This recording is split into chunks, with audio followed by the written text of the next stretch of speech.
Okay, we're recording. Yeah. Okay, so I think we're recording now. And so today we are once again joined by our dear friend Spencer from the wonderful channel, Damn Fool Idealistic Crusader. So greetings from Tokyo, Spencer. Glad to be here. How are you doing today? Oh, I'm pretty good. How are you? Oh, not bad, not bad. It's a little bit cloudy so here today, so there might be some rain, but Yeah. all in all, Oh, I'm okay. I think it's finished raining on my end, so hopefully there's not a random thunderstorm or something. Oh, I hope not. But Yeah. anyway, thank you so much for joining. And hmm once again, Spencer's channel, for those who are interested, and I know that there are many people who will be interested because it's a great channel on YouTube. It's called Damn Fool Idealistic Crusader. All the information will be included in the description box below of this video. So please check out his wonderful channel, Damn Fool Idealistic Crusader, and please subscribe to his channel and please check out his videos and his live streams and his discussions. He has so many great things to share about many a topic, including the topic that we are going to be continuing with today, which is the world of James Bond films and a little bit of other James Bond items, perhaps that might come along the way. But without further ado, let me once again welcome Spencer. So thank you very much for joining, my friend. Oh, glad to be here. And I'd like to pick up where we left off at the last conversation. So last time Mhm. we spoke a lot about, I think, just your approach to Bond films and the Bond universe itself, which of course includes Ian Fleming's novels, and also your love of the films. And I think one of the many great things that I was able to experience in talking with you directly yesterday was just knowing, just feeling off of the screen just how much you love this world. I mean, it's fantastic, absolutely fantastic, and your command of detail and the fact that you are also so respectful of the material, and you're trying to get into the nitty gritty, but also the poetic and the inspirational, what makes it tick for you. And so I think that I and many other people have known this before our discussions here, but it really came across very nicely yesterday. And so we had this nice opportunity to talk in general about a number of things. But I'd like to ask you just to continue on because there are some topics that we didn't focus on yesterday. And one of the topics was the James Bond villains. Now, one of the many areas of discussion that I think are had by many James Bond fans across the world is, what are your favorite villains? What are your hmm favorite henchmen? And that sort of thing. And so, what I thought I'd like to just ask you is, what are it can be your favorite villains, but just what are your general impressions of certain villains, whether they be the main villains or henchman level villains?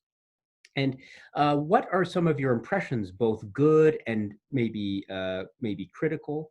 Or what are some details of some villain aspect, characters, whatever, that always sticks out to you when you have been watching Bond films growing up and when you watch Bond films now? And let's start with I think it's probably easiest to go through the eras by Yeah. actor. So let's start with the Connery era. So what are hmm some like impressions or details or maybe anecdotal things or other such things that you think really stick out to you when we talk about the villains in the Connery era? Okay. Well, like you said, I think it's a easy and fun game to play to try and figure out who your favorite villains are, but then you consistently go back and forth. You can't choose just one, and then 2 seconds later you're like, oh, I forgot this, and I forgot that character, and I forgot that character. Um, so yeah, I think there's an easy distinction to make in terms of villains. You have the ones that are more physical and much more hands-on versus the ones that are much more the well, the less physical, and the unseen Blofeld always behind a desk, the ones who are much more in control, but they don't actually get out there, with their bare hands and lead their men and such. So I think that's an interesting distinction to make. For most of the villains, they are literally the ones who go and do things, and then the ones who have it done. I think that's an interesting thing to note. So if we're talking about the Connery era to start with, um, I've always thought about it because I've done plenty of those rankings before, and the more and more I think about it, um, it's hard to nail down if I had a particular favorite villain. But every time I come back to it and I think about it, I think it would be hard to argue. A lot of people might point to Goldfinger, but I think for my own personal feelings, I think the strongest villain in probably the entire series is actually Dr. No. I think there are so many interesting things going on there. Not only that the buildup is such that his reveal is held for so long that you begin to anticipate it, and you never see him, which of course is like the unseen Blofeld that came later. Um, and there's so many things set up. The first time Spectre is mentioned, which was an interesting thing that Richard Maybaum and the other writers did to start weaving in a Spectre in the first film when it's not in the novel. Dr. No is not a Spectre agent at all. And then they, of course, make Spectre the villain in From Russia with Love, when in the book it's Smersh. So again, Spectre was not really invented until Thunderball, the novel. But they knew they were going to get to Thunderball, so they started weaving in. So again, like building up the anticipation of seeing Dr. No, it builds the adaptation of Bond finally fighting against Spectre, which he does in the next film, but he still doesn't get to Blofeld, and he finally gets to Blofeld in You Only Live Twice. So it's building anticipation. It um, gives a clear narrative sense of who the overarching villain is. And of course, there's no Spectre association in Goldfinger, but that's not to say that they're not still a threat, because they're immediately back in Thunderball, the next film. So that's something that I realized over many years was something really interesting that the writers did, because they knew they were going to have Spectre, if not in the next film, that they were coming. So they started weaving it in right from the get-go. But I love the way that Joseph Weisman plays that role. It's similar to the novel, but it's also very different. Fleming had such a way of making these larger than life villain characters that in some ways they're so completely out there, it's hard to even visualize. Like Dr. No in the novel, he describes the main description at one point, he describes the way his head is oddly shaped, and like he's described as looking like some strange sort of worm figure.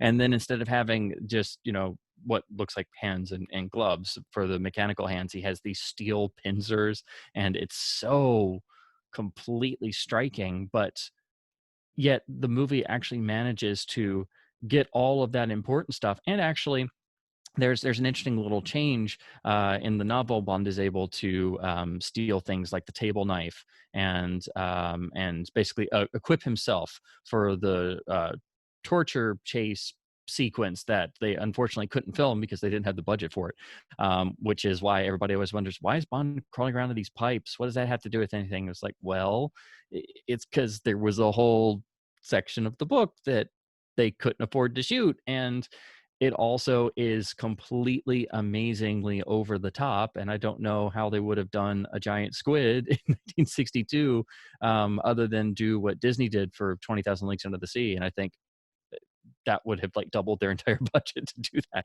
I know a lot of people, when they read the novel, that's one of those moments where they're like, what just happened? That's not in the movie. But anyway, I love the control that Dr. No just seems to radiate. I love that dinner table confrontation scene, the dialogue back and forth.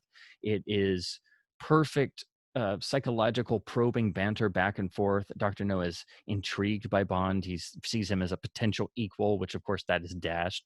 You are nothing but a stupid policeman whose luck has run out. But the whole time, Bond maintains his cool and his composure. He puts on airs at first to try and get further information out of Dr. No to trick him into giving things away, trying to play along with this game, and then, you know, doing other things like trying to get Honey out of there to try and get her away. That doesn't work. So then he actually gets her sent away. So hopefully she would not hear information and Dr. No wouldn't feel like he had to kill her immediately.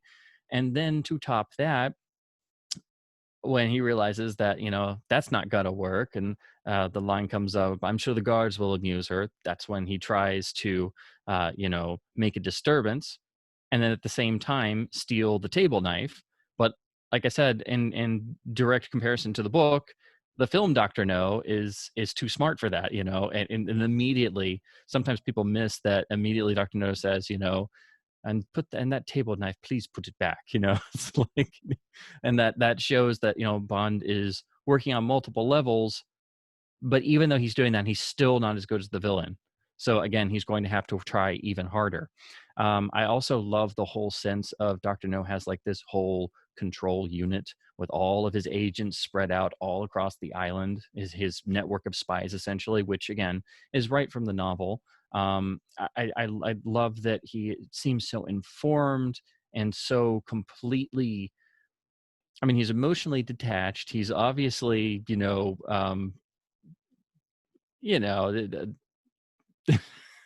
a Bond villain is usually not completely sane. You know, that's the easiest way to put it. You know that he will achieve his goal by any means necessary, and he's already made many sacrifices, including his own hands. So, and of course, they couldn't do the whole backstory from the novel because, of course, it's quite a bit darker. But you get interesting glimpses, and everything just makes you further fascinated by this character. So, I think there's just a lot there. I also enjoy the fact that the final confrontation is between Dr. No and Bond, and is a hand-to-hand confrontation. And I love the grace note that what does him in is the fact that his mechanical hands, that may be stronger than human hands, cannot grip onto the metal of the to pull himself back up. Yeah, to the support beams, exactly. Yeah. You know, it's like poetic justice in a way. It perfectly, it works so very well. Although the novel has a very, I don't know if it's more humorous, because it's also a terrible way to go, but it's just so completely, yeah, for those who haven't, I don't want to spoil anything, but I think it's pretty well known that in the novel, it's not, he dies in flaming radioactive water. It's a gigantic mountain of bird guano, because it's a guano factory instead of a bauxite mine in the novel, which, once you think about it, that is a terrible way to go. And it's a very vivid image, but it's also quite bizarre, which Fleming had a wonderful way of doing sometimes. But yeah, so that's probably, if I had to like focus on one particular one. But that's not to say because all the Connery villains really are great. Yeah, that's interesting because so with Dr. No, you bring up a number of interesting points. So the first thing is, you at the start you mentioned this maybe this gradation among the villain status, if you will, from those who are they are the planners.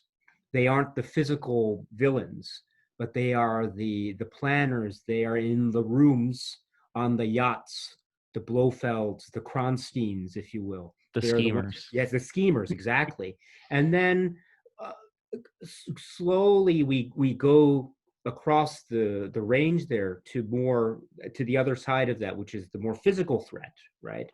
And so it's like Dr. No, for most of the film, is in the schemer category, right? Because virtue by the fact that we don't even see him, and we understand, as you say, he has his whole network of spies and informants and cohorts to try to further his plans.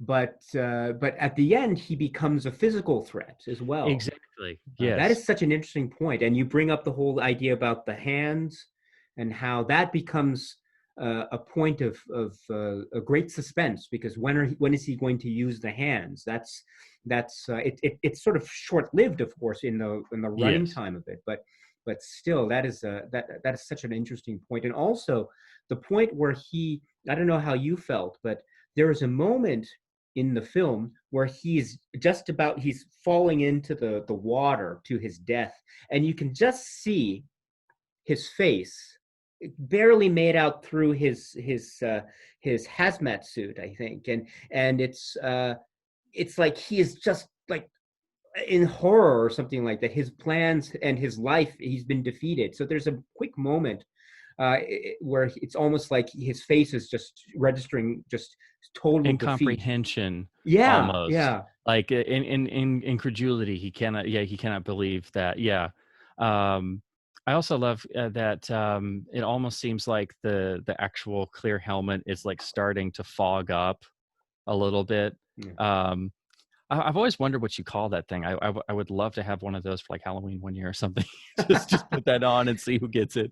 That is a wonderful design, by the way, and also the one thing you bring up, which was sort of hinted at yesterday, but let me just bring it up directly here, which is the relationship between the films and the novels.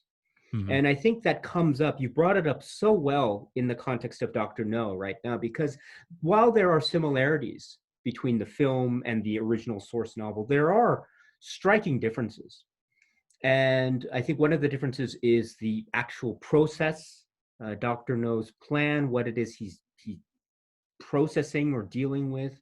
There are Mm-hmm. also little details. The main points are there, but some details about Dr. No's background are more are more revealed in the book, whereas they are maybe hinted at in the film. Mm-hmm. I think it's one thing I do plan to bring up is the way in which the Asian characters are depicted in films like Doctor No. And Mm-hmm. while that there, I think it's quite a complex issue. But if we stick with the character of Doctor No himself, Yeah. without knowing his background, we might think watching the film that there might be some this might be a kind of a questionable depiction Mm-hmm. of this character who is of Asian ethnicity. But we understand from the book that it's a little bit more complex than just than Yes. that. And so we understand that there is maybe a in the book a justification or a reason behind maybe having someone like Joseph Wiseman play the part with the kind of makeup appliance as Yeah. described. So I think in other words, the book and the film, the relationship is such that we can watch the films with the book, and it further enhances our viewing experience, or we can watch them separately, and it operates on this weird ground of as you know, the books and the films don't match up, No. and that appears in the very start of Dr. No in terms of a little bit of backstory that we Mm-hmm. understand is carryover from the book that preceded the book of Dr. No, which was From Russia with Love. But here we have a different order altogether, and so that tends to create some interesting parallel universe notions of Bond in the film universe versus the novel universe. And you brought up this point also when you spoke about great depictions of James Bond in the novels and how that translated so well in some of the films that you really admired, like Timothy Dalton, etc. So I'd like to ask you, Mm-hmm. in the context of Dr. No, but you can just take it more broadly if you want, what is your view on this relationship between how you approach the film universe versus how you approach the novel universe? And is there crossover, or are there places where you think that they're totally distinct from each other? Oh, there's absolutely crossover. It's there's even a lot of times it's not discussed as much, but even Fleming later on in some of the later novels, you can tell there was some influence from the films he had seen. For example, when Bond's past is revealed, he only lived twice, and he actually made him part Scottish, and that was a direct influence of Connery being cast and Fleming getting used to Connery and then coming to appreciate what qualities Connery had. And there are some who would argue that some of the later novels, once the film started, they became a bit more fantastical. The plots became directly influenced by the sort of uh, bigger scope and greater emphasis of humor in the films, which I think that's probably true to a certain degree. I think anybody in that situation probably would have been somewhat inspired by the adaptation, because of course, you can only write so much before you feel you start to go stale a bit, and I do think you can make a distinction between the early Bond novels and the later Bond novels.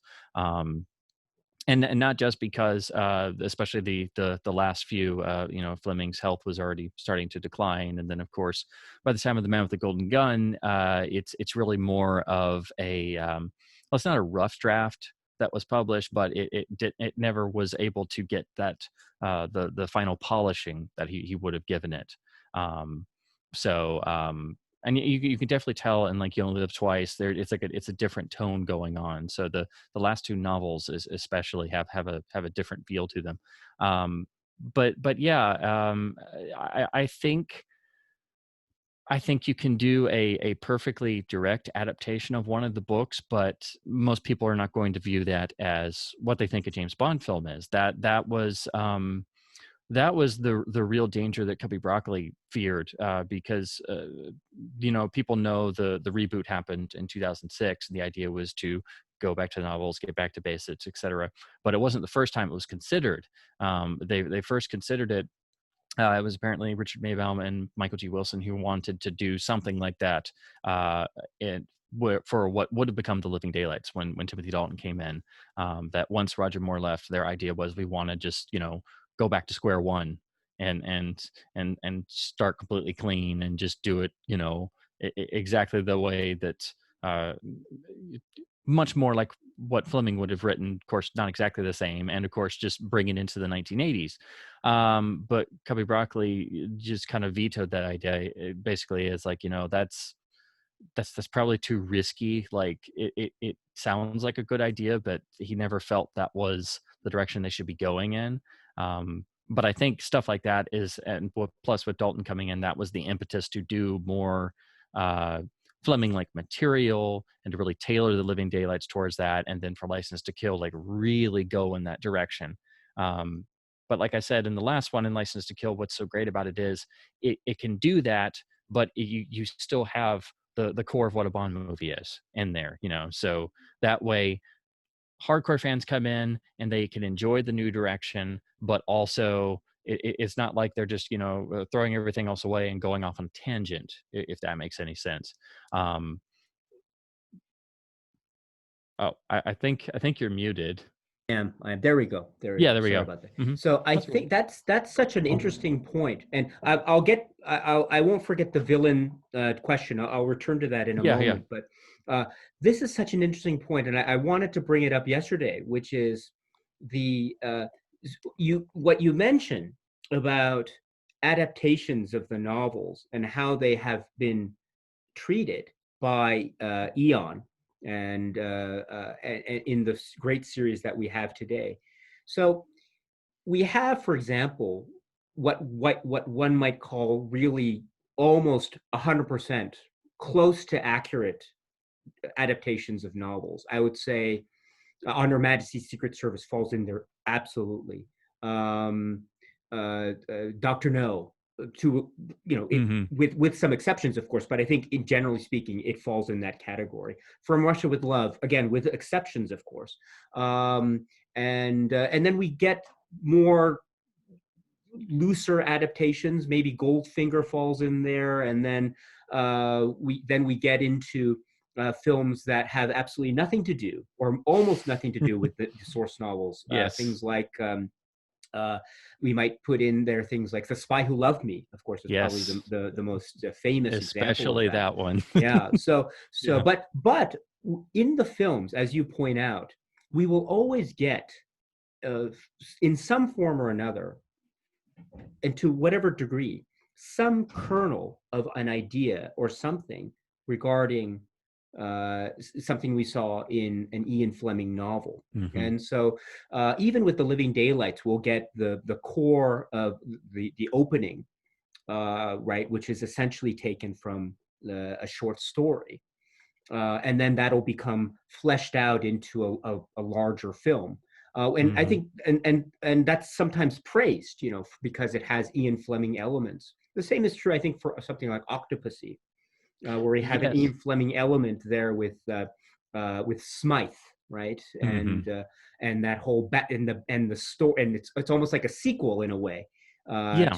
Yeah. to that kind of story. And then, but the kernel of Fleming's idea is there, and the same is true with the License to Kill. The kernel of a Fleming idea is there, even though it's not necessarily a Yes. Fleming novel per se. And I think that's what makes it great. So, with that in mind, I have to ask you, what makes those different from something like Casino Royale, 2006 Casino Royale? Because I know how you feel about the film.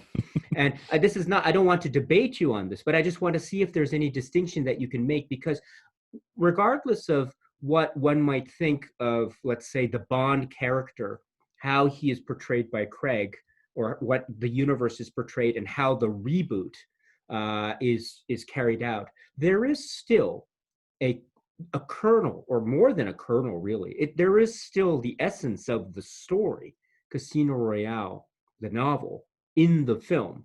And so, how do you see Fleming's work being treated in that film? And how do you distinguish that, if at all, from how you see Fleming treated in the other films of the past that you really admire? That's actually a good question. I've never thought about that in that particular way, but that's a good point.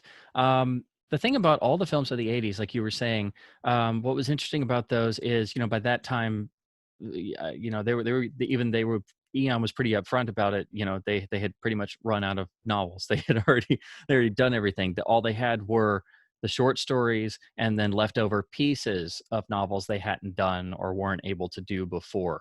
Um, so that, along with the conscious decision to go down to earth after Moonraker, I think was the impetus in, just kind of, I hate to use the phrase, like going into a grab bag of the leftovers. And so for For Your Eyes Only, it was this first attempt. And I think with each film throughout the '80s, it was like they kept doing this, where they would take, like you said, kernels of Fleming almost. But it was like they started from there with specific short stories and sequences and elements, and then expounded and built from there. So it's still having to have the rest of the story around that, but I feel like in doing that, it made the Fleming portions intrinsically linked to everything, because For Your Eyes Only is basically two short stories, and with a little bit of elements of another. And but if you look at it, it's one cohesive story. They're able to weave in the whole Havelock family, the murder of the Havelocks, and then the daughter's desire for revenge, right into the plot of Riziko. And but it's all one continuous story. Octopussy weaves in the property of a lady story with the auction, even though it's no longer about a Russian scheme and a British mole and trying to spot the actual Russian agent at Sotheby's. It's still woven in there, and you also get, for example, of something they pulled from a novel that was never used. You have the classic Bond meets villain confrontation at the backgammon table, but they actually bring in the great line from the Moonraker novel, and they give Kamal Khan Drax's line of "Spend the money quickly, Mr. Bond." And then, of course, they cap that by lifting from Goldfinger by having Gobin to crush the dice instead of the golf ball. And I must admit that puzzled me as a kid. I was like, "What? Dice aren't made of sand?" And then one day I was like, "Oh, because it's a loaded dice. Oh, yeah." Um, but anyway, so I think with each of those, I think they got much more successful at like perfectly weaving in the Fleming elements. A View to a Kill is, of course, the title comes from a Fleming story, but there are some Fleming elements in there, but it's really nothing to do with the story they took the title from, although you do get all of the shenanigans going on at the horse races. So that makes me think of the sections of Diamonds So Forever, the novel. So there's that. And then also there's probably some influence. They've never actually done it until they did finally adapt something from one of the continuation novels, Inspector. They pulled they were inspired to do the torture sequence at the end from what was in Colonel's Son, the first continuation book.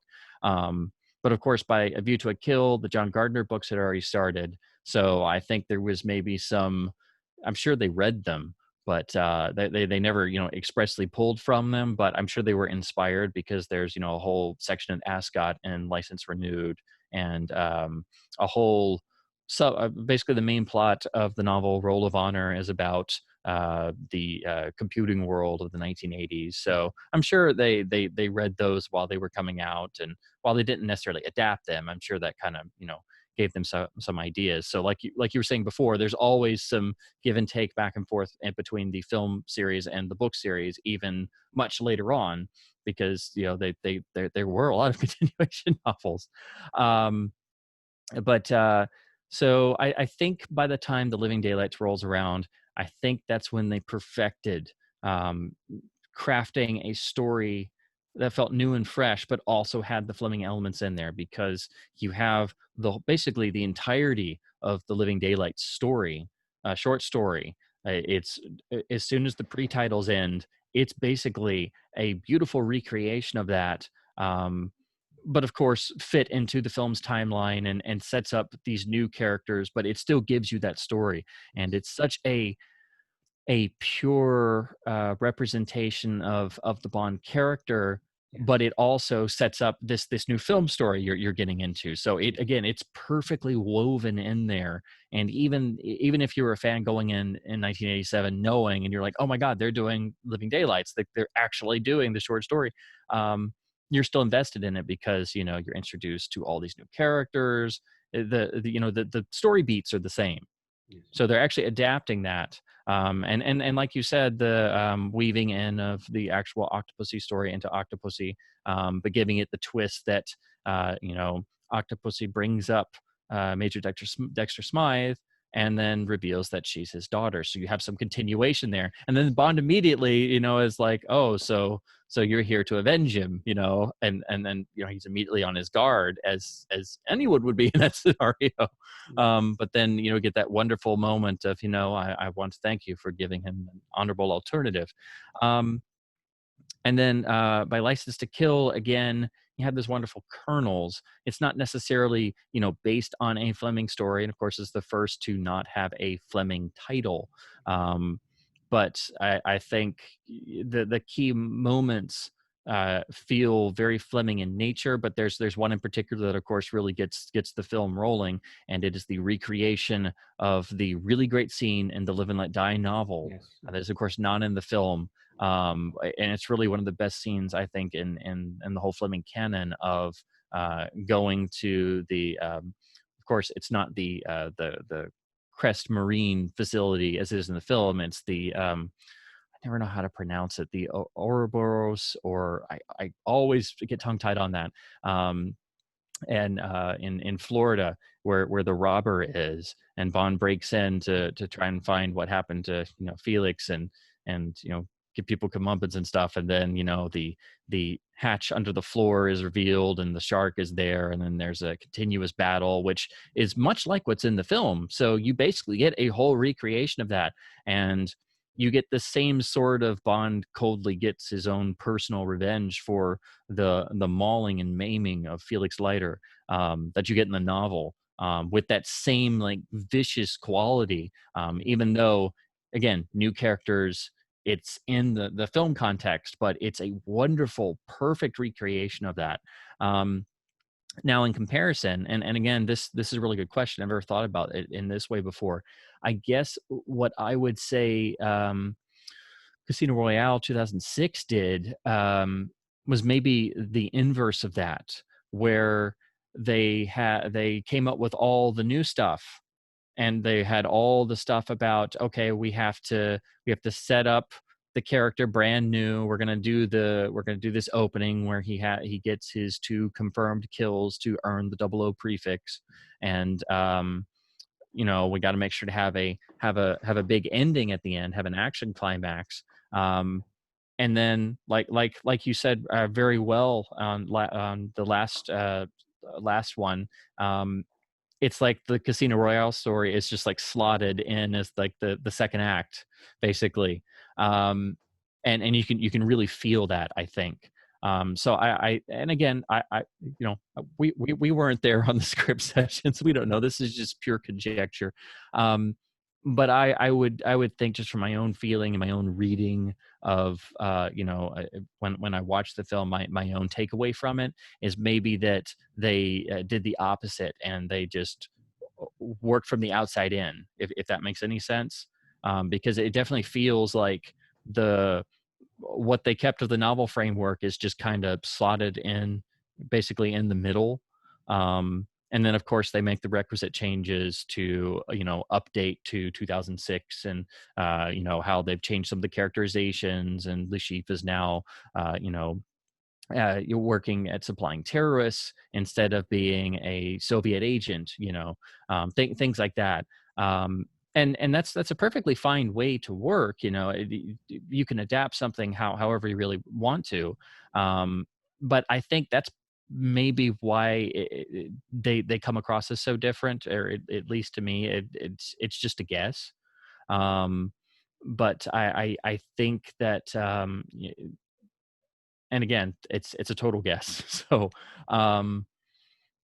yeah, that's probably what I'd say. I think it'd be interesting to ever hear from the Casino Royale writers and producers, on this particular thing, so it's not just me just kind of speculating. Yeah, it's tough, right? Because Casino Royale feels like it would work as, I mean, right, as a sort of and 1 hour thriller Hmm. on TV. Yeah, And like the climax episode. exactly, yes, Yeah. yes. So something like that. And if that was updated, and given how TV shows are really popular, of course, I think there had always been, I think, rumors about the possibility of or fan communities about, James Bond would be great on the small screen to really set it in the Fleming world. But of Yeah, course, exactly. yeah, that And yeah, you'd have to do that as like a either as a smaller production or television mm, production. It'd be very successful, but you'd have to make that distinction that this is a more direct adaptation. It's not the film series, because they're two different things. yes, And you don't want to derail the film series, and I think that's why they've never done that, because I know Eon is well aware, because that's a very long standing fan discussion. Wouldn't it be great if we had like a side yes, direct Fleming series? yes, But I think it's also important, like you said, if you literally just did Casino Royale, the book, and you had to, translate it into filmic terms, and that means that, you can't do all of Fleming's wonderful descriptions of every last thing and all of the mental narration. yes, yes, You'd have to find ways to, like they did in the early films, but that means, the story pretty much has, basic story points, and it'd be over pretty quick. you know um I'm sure you could they could have probably done it as maybe the first film, and it been a tighter runtime, like Dr. No, For Much Would Love Goldfinger. um but because it is the first book, you do have that slight element of Bond is not yet fully formed, and he's duped by the end, and it's a great way to start the yeah, novel series. But the way they started going with the film series, it may have not been the the proper way to kick that version of the character off.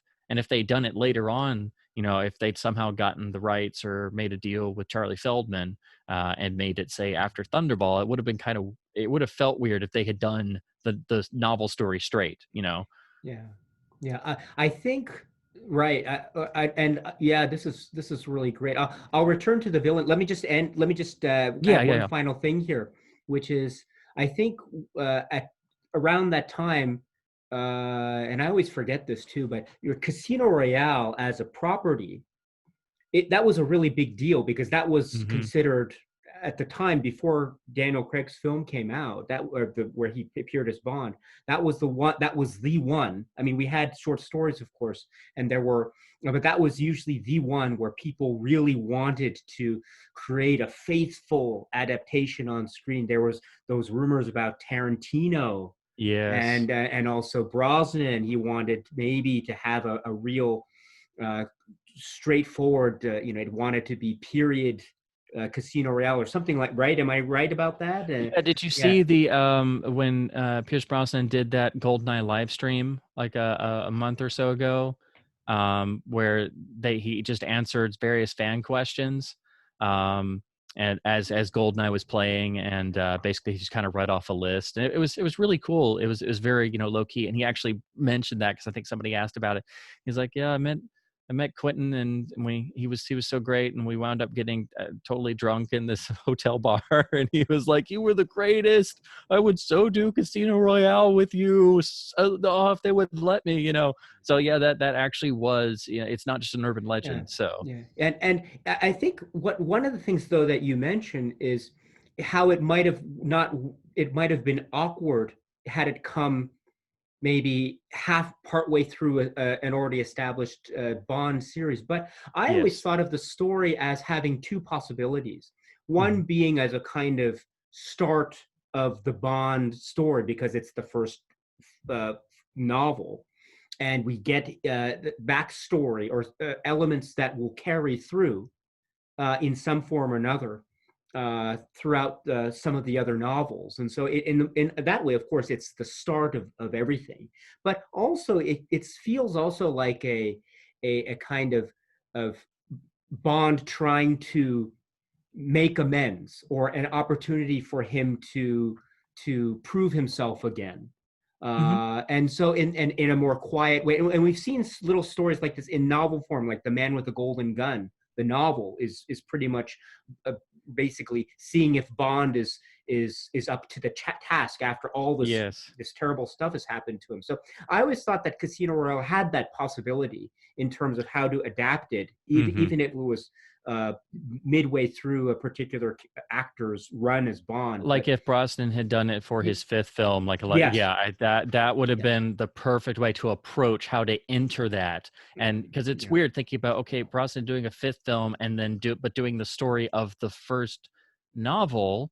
Well, that's kind of strange. And the like you said, that's a perfect way to get into that. Either something went really bad, or they could have finally used the opening of the Man with the Golden Gun novel, that amazing yes, ultra dramatic opening that yeah, comes out of nowhere and is yeah, just wow. yeah. But that would require a lot of story elements. Like they could have, I mean, they could have put that scene in Die Another Day. Well, That's it I've was all set always up. thought Yeah, about that. yeah, Yes, but particularly with the glass plate wall on the yeah, hospital ship.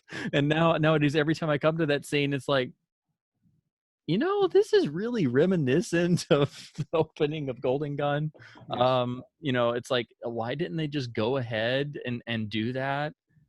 He wouldn't necessarily have had to have been brainwashed, but they could have, there could have been something there, like, just as something as simple as, he's like seeing visions and hallucinating and stuff. yeah, Which probably would have been a lot more believable than the whole, oh, I'm going to stop my heart rate like that. you yeah, know? yeah.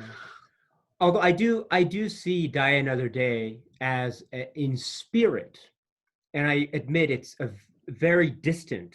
I admit, but I do see Die Another Day in spirit as trying, maybe consciously or not, working with the material from the novel, The Oh, Man with the yes. Golden Gun. Yes. Yeah, it's in spirit anyway. And again, it's not a full blown adaptation as we know, but the That setup and was all there. Moonraker too. Yeah. Yes, yes, yes. And so, very interesting. Very but anyway, this is kind of an ongoing dialogue between novel and film, and it will just, I think it will keep going. Yeah. But we'll have to see what will happen with the upcoming film, and see if that dialogue continues, or maybe it will become further widened. I'm of the opinion that as the Craig films went on, they were I find them to be a little bit more perplexing. Yes, And that's a good I word. and I'm a huge fan of Casino Royale. I really admire that film, but while I find that maybe I have to revisit them again, but I'm finding that there is a sense of the law of diminishing returns really coming into play, and I find I that think I'm that's the yeah. general consensus. Yes. Yeah, so I'm not quite sure yet, and I haven't spoken about Spectre at all because I'm still struggling with it, to be perfectly honest with you. But Oh gosh, I'm um, not surprised. I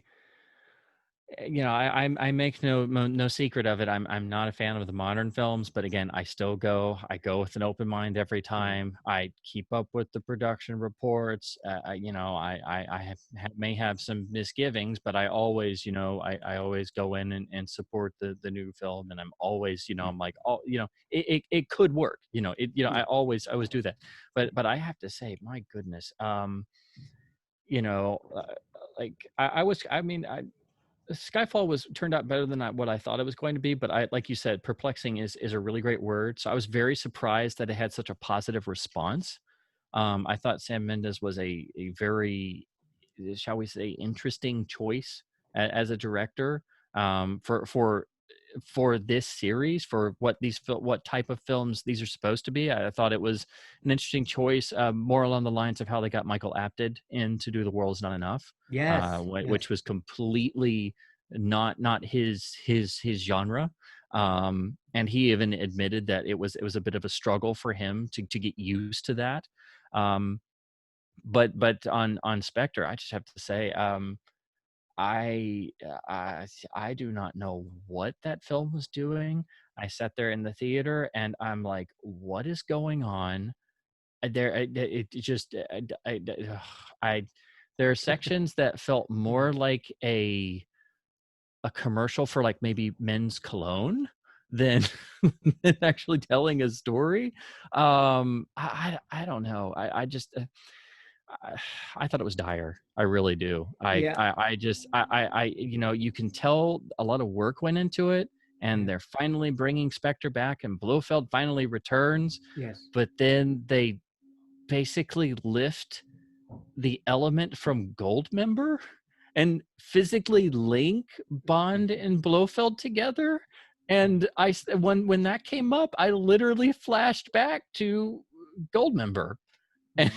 it's just like, am I hearing this right? Like, this is just, I it's just, it's tough. I have the same reaction that I'm still, it's and I very know yeah, distant. I know that many people feel the same way, and I know other people feel, oh, it's you have to go along suspension of disbelief, and I get all that, but there is something, as I say, perplexing about that kind of plot choice and character choice, because it brings up so many implications, real world implications, like, okay, so Bond and Blofeld, who is, we understand now, the super villain, and he has made his super villainy known, at least to certain pockets of British government, and we are now meant to, or asked to believe that there is a familial connection.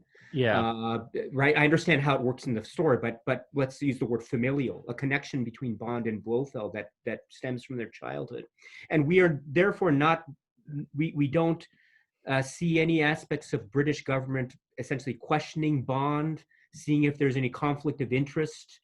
Is Bond, is he really, where do his allegiances lie, and things of that nature. I feel like there are so many, and also that leads to the idea, which is one of my main concerns about this new line of films, which is, it turns into Bond is the center of the universe. Everything revolves around him, and that, I think, is sort of anathema. It runs against the what I consider to be a really core aspect of him in the world of Mm-hmm. spycraft. He is a cog in the machine, and he is among other members of the Double O unit, but that is just one subsection of this particular section Mm-hmm. of one arm of the British government. And so there are all these mechanisms working in government, and he is just one aspect. He's a crucial aspect, right? Especially when we as viewers watch his films and watch the films of 007, the character. And so I understand that, and that's what I really loved about Casino Royale is we get that sense of him being part of a larger spy community. Whereas as we go along in his role and his as James Bond, he becomes more and more of the center, and everything revolves around him to the point where the Mm-hmm. ultimate villain in the world is connected with him. And I found that to be just I'm not sure how I feel about that, and I'm still struggling with that. And again, suspension of disbelief, I get it, Yeah, but it's not. that's It's a little bit yeah. one too. I don't know if I can quite go that far.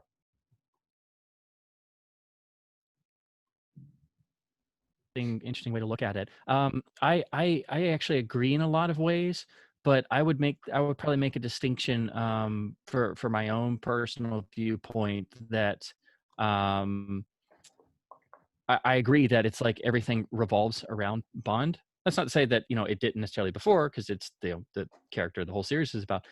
But I would probably make the distinction that before, Bond was a driving force in the action, and he was, much more involved in instigating things and being present, and thinking multiple steps ahead.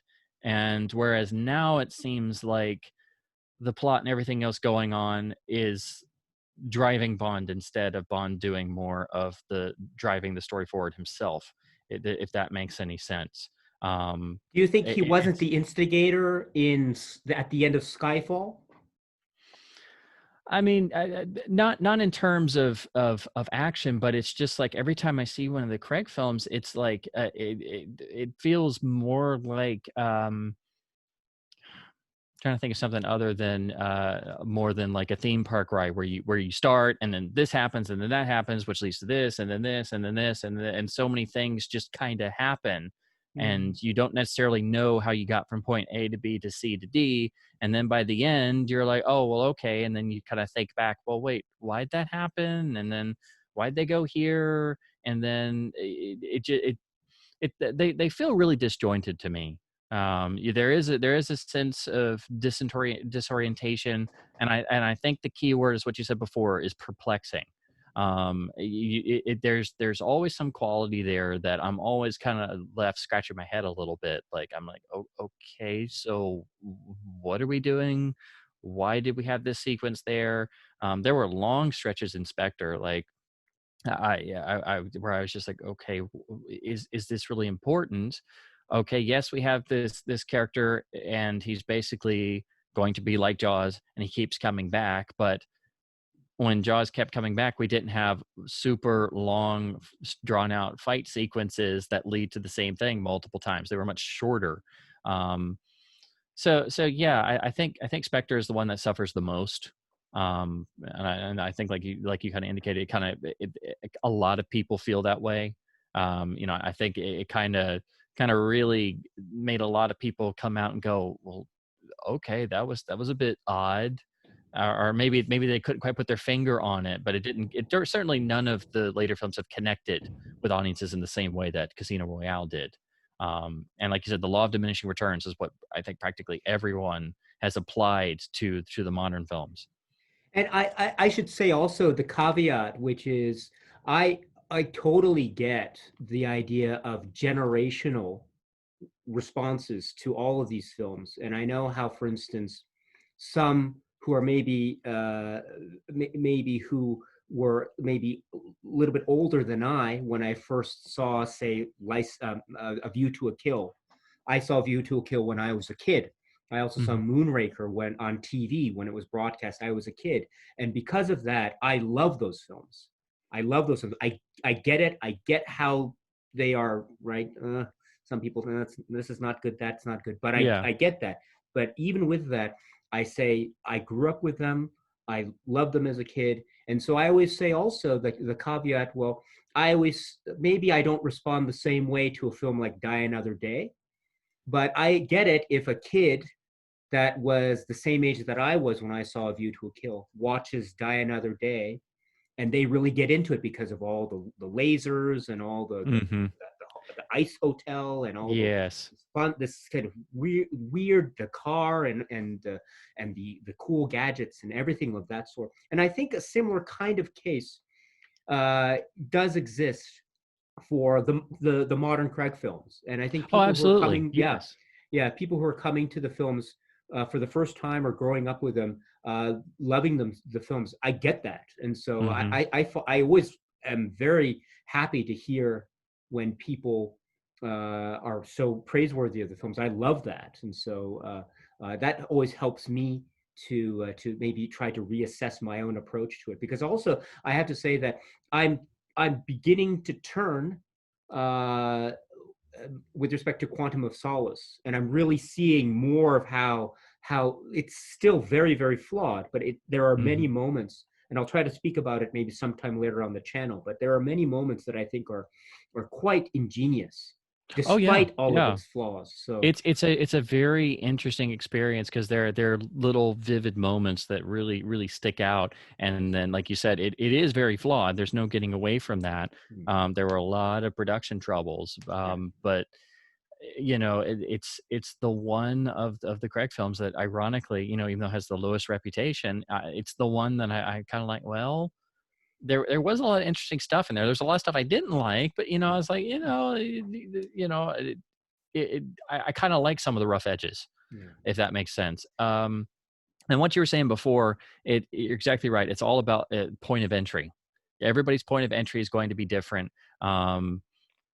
but that doesn't mean that you can't appreciate things in other iterations and such. And um, I'm sure you were like me in that you probably definitely saw the films out of order. It's not like you got to just immediately come in like you would be able to much more easily now when things are much more available, and start at the beginning, work your way through, or have seen them on the original theatrical release all the way through. So you kind of get I definitely got a very hodgepodge look at coming in, and then you know, I didn't actually mind jumping from Moonraker to For Your Eyes Only, and then seeing You Only Live Twice, On Her Majesty's Secret Service, From Russia with Love, and then going to The Man with the Golden Gun. You know, it was just it was a series and there were more of them, and I was just like, great. And it didn't matter that some were jokier and some had goofy stuff and some were, you know, deadly serious, and some were a blend. So yeah, absolutely. And there's nothing wrong with having personal connections to things. I still will defend practically any of the films to the death. And I particularly enjoy defending all the ones that everybody likes to pick on, because it's like, no, there's good stuff in there. You don't have to. The Man with the Golden Gun, Moonraker, and A View to a Kill are usually the ones. Sometimes Octopussy, it's not as much, but particularly those three. Sometimes Diamonds Are Forever as well. But those three in particular, it seems like it flops between which one people decide they want to pick on it at any given time. But it's like, well, I mean, come on, the effects at the end of Moonraker are brilliant. I mean, Derek Mennings outdid himself, particularly not having a major budget. I mean, yes, it's a laser battle in space. Yes, it's a bit silly. It's definitely unrealistic, but I mean, that is just beautifully well done and beautifully scored, especially when you know that, you know, they did it by hand. And I think it's the wide shot of all of the guys in spacesuits. That's the one where they did, like, I want to say it was like about 100 passes on it of rewinding the film and putting into effect on, and then rewinding it again. If anything was wrong, they had to scrap the whole thing, or if it got scratched, you know.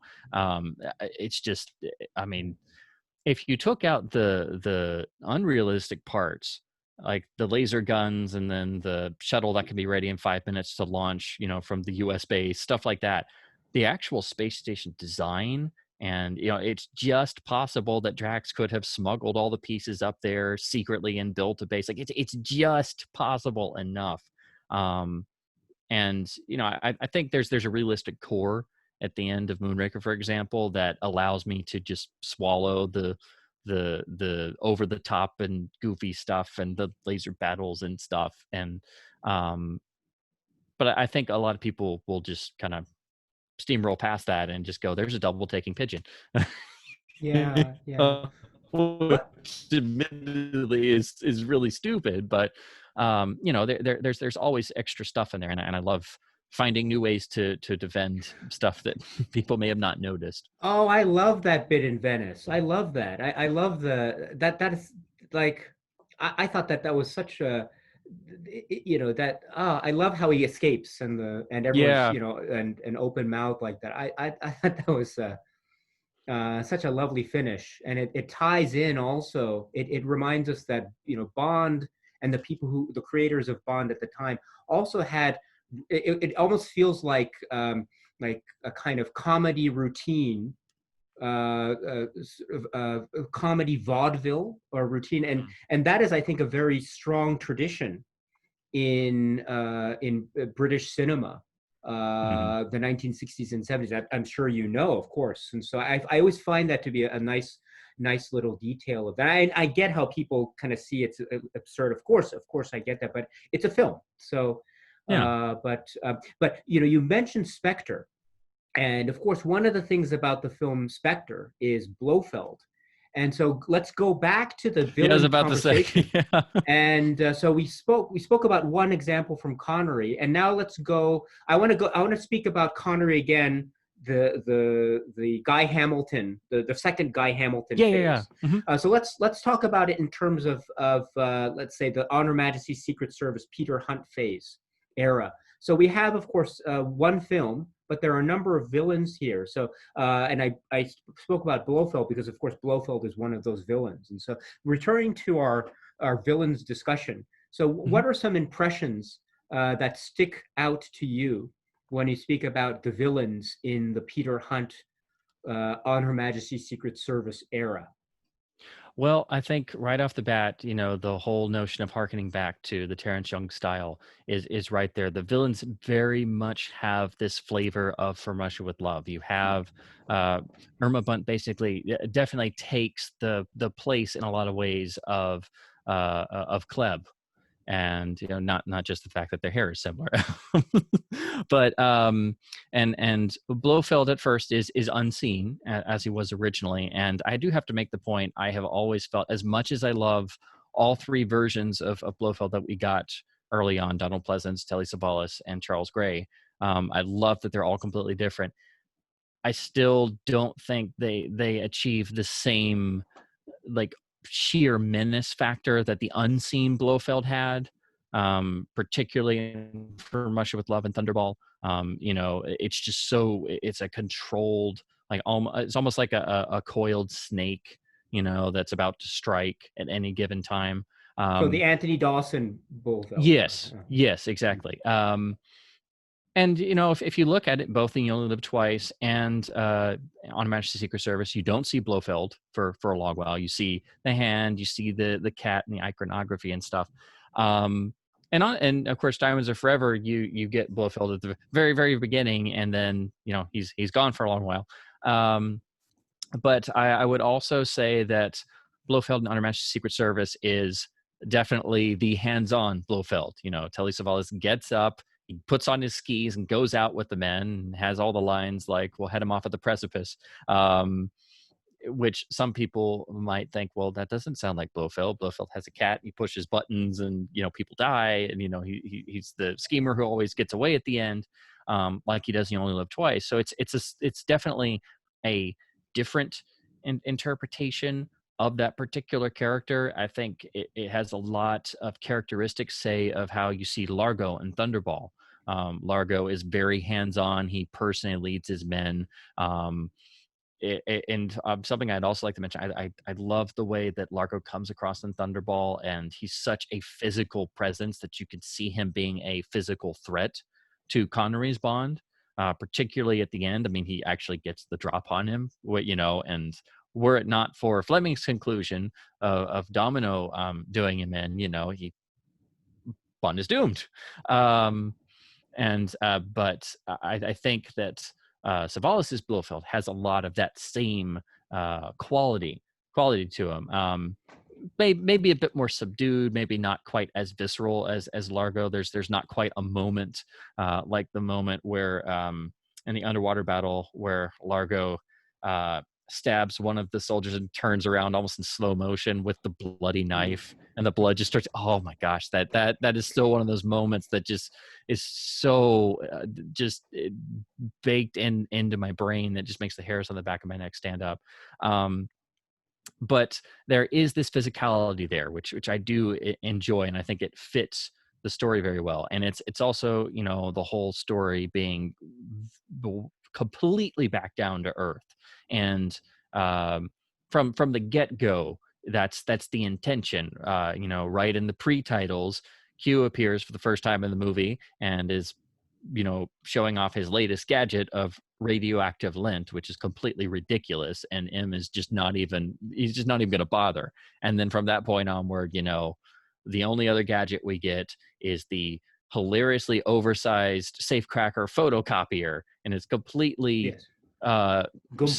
ridiculously hard to use that Bond has to enlist the help of Draco's construction company just to get it in there.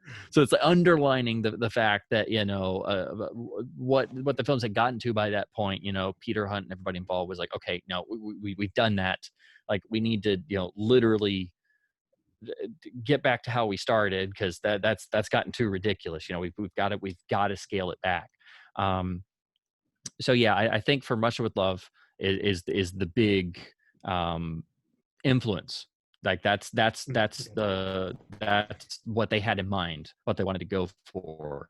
And that's interesting though, because the From Russia with Love comparison is so interesting, because From Russia with Love, of course, we have Blofeld, who is unseen. I mean, it's the first time we see him, but we don't see his face, obviously. We get the cat, we get the Siamese fighting fish, we get Kronstein, and of course we get Rosa Klebb, and then we get Grant, of course, and then other members of Spectre, right? Spectre Island, etc.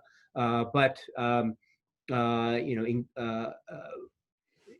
an interesting parallel, because with From Russia with Love, I was trying to suggest before the gradation from the scheming supervillains gradually to the physical villains, the villains who are a physical threat to Bond. And I think we see From Russia with Love, as I was saying earlier, Blofeld and then Kronstein in that part of the spectrum, and then followed closely by Rosa Klebb, because she is also a schemer. But she is lower down the rank, of course. And then she also has to participate to a certain degree physically. We see she has to go out in the field. Exactly. She's like the point man, essentially. Exactly. And then she's the controller of Grant in Istanbul. Yes. And she's the one who has a final confrontation with Bond at the end, to try to, at one last attempt to retrieve the Lecter, right? With the famous, right? That's a very famous scene. And then from there we get Grant, who is very physical, but also very intelligent, and he knows when to use his physicality. And what's so interesting about the comparison that you make between From Russia with Love and From Her Majesty's Secret Service, and I'd love to get your response to this, is you refer to Telly Savalas's Blofeld's physicality. At first, we see Blofeld hidden. He is spoken of a little bit, and then we see a little glimpse overhead of his head, and then we see the iconography, as you mentioned, but gradually he is revealed. And then slowly we understand, with the very famous shot of him essentially putting the cat down on this desk, which I think is that is a symbol of we are now we are now going on. We are now abandoning the Blofeld in the chair with the cat approach, and this is a hands-on Blofeld, as you suggest. He's on the skis. He's out there, and he is exhibiting, therefore, a mix of the physicality of the physical and then the schemer. And the same is true for Irma Bunt as well, because she's the one who's in the bed when right, Ruby, right? And then fancy meeting you here, Fräulein. Exactly. It could have been a henchman, hiding Yeah. there for who knows how long she was hiding there in the bed. I don't know. It could have been hours. I'm not sure. She could have been a henchman, but it was her. So she was also in the physicality, and she's the one who is operating the machine gun at the end there, Yeah. which is also where she's also right doing the deed.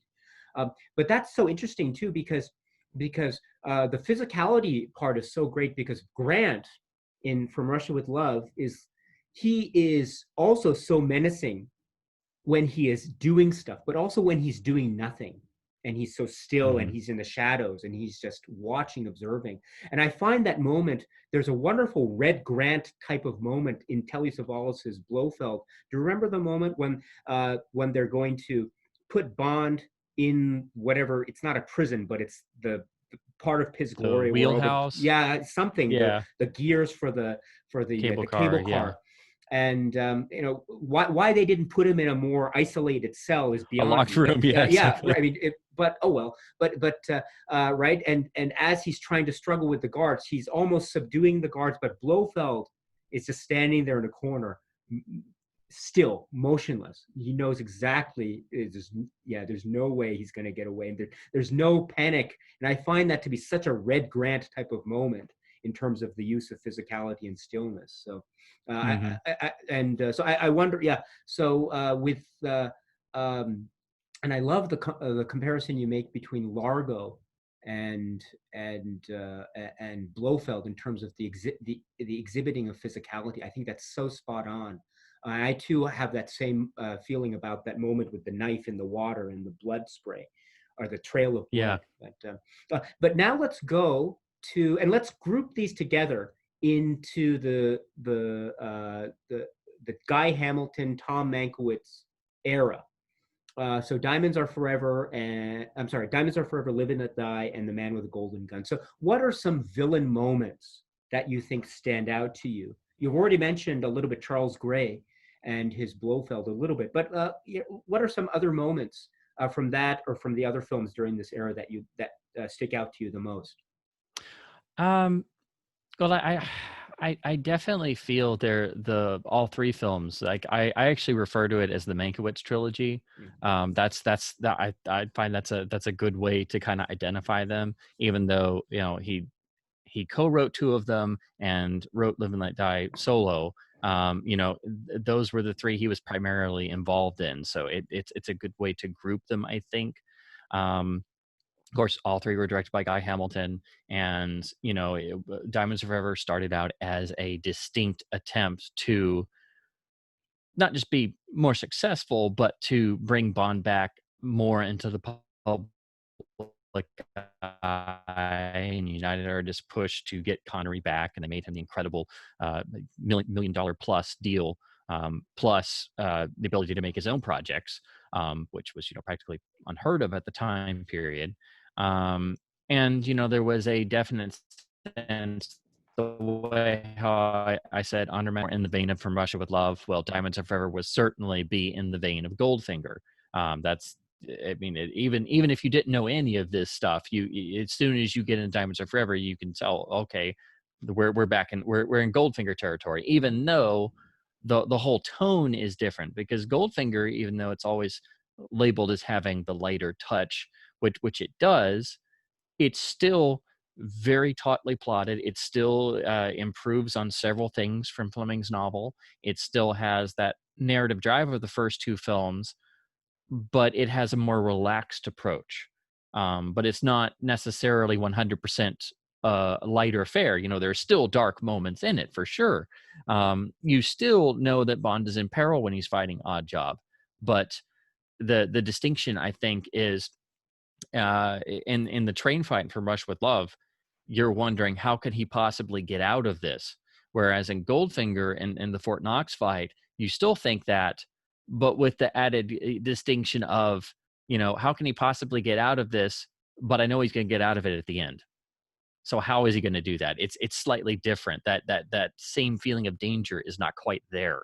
That immediate danger, which I think is very tied into the Terrence Young film. So to jump back to when they bring Guy Hamilton back and then they bring Tom Mankiewicz in to add the fresher, younger American voice, as a sort of attempt to not necessarily modernize Bond, but they wanted to be very much in the present social consciousness of 1971. So you know, some people may label Diamonds Are Forever as being super dated or very 70s, but it definitely stands on its own, and I think there's a richness there that often gets overlooked. But I And think it's interesting. Oh, go ahead. how would that translate into, say, to take examples? So with in terms of the villain moments, Yeah. how do you think that translates into, for example, how the villains are portrayed and how that sticks out to you?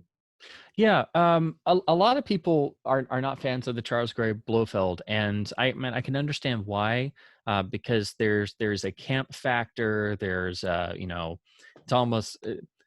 I mean, in a lot of ways, some people could see it as the forerunner to the Doctor Evil character, in terms of yes, he has a villainous plot, but you know, it seems like there's a lot of intentional gags woven into everything, but I absolutely adore the way that in Diamonds Are Forever, particularly in the use of Blofeld Inspector once he is revealed again, to be the actual mastermind behind the whole plot. Um, it's like they're actually enjoying playing with the Bond formula. So you still have the formula elements, but they're having fun in how they get from start to finish, and they're playing around with the cliches that they themselves have created by this point in time. And it seems to be that's what Tom Mankiewicz brought into it, along with you know some of the really uh, barbed witty one liners that are a different sort of tonality to what we had before. Um, so I think Diamonds Are Forever, you get this pleasure out of um you know, everybody kind of stretching their legs and just learning how to have fun with this type of film again. You know, and I'm sure that was also a conscious decision after, you know, coming after On Her Majesty's Secret Service. And again, this was the point where the producers were alternating which films they did. And once you realize that, you can see that the Harry Saltzman led films like On Her Majesty's Secret Service had a more down to earth, grittier approach, whereas the Cubby Broccoli films had a more lavish, a more just a more open and fun time feel. Like, you know, comparing You Only Live Twice to Her Majesty's Secret Service, you can see a distinction. Then going back to the more lavish style in Diamonds Are Forever, and then Live and Let Die, which was produced by Harry Saltzman primarily, has a grittier feel to it again. And then going to The Man with the Golden Gun, which was more under Cubby Broccoli, has a more lavish feel again, um, which is something I always wondered about, but I could never put my finger on it until I realized that they started alternating which ones they produced. Um, but I absolutely adore the Charles Gray Blofeld. Again, it's a very different interpretation. Yes, there are completely off the wall moments, like him getting out of the White House by hiding in drag. The look what the cat dragged in scene.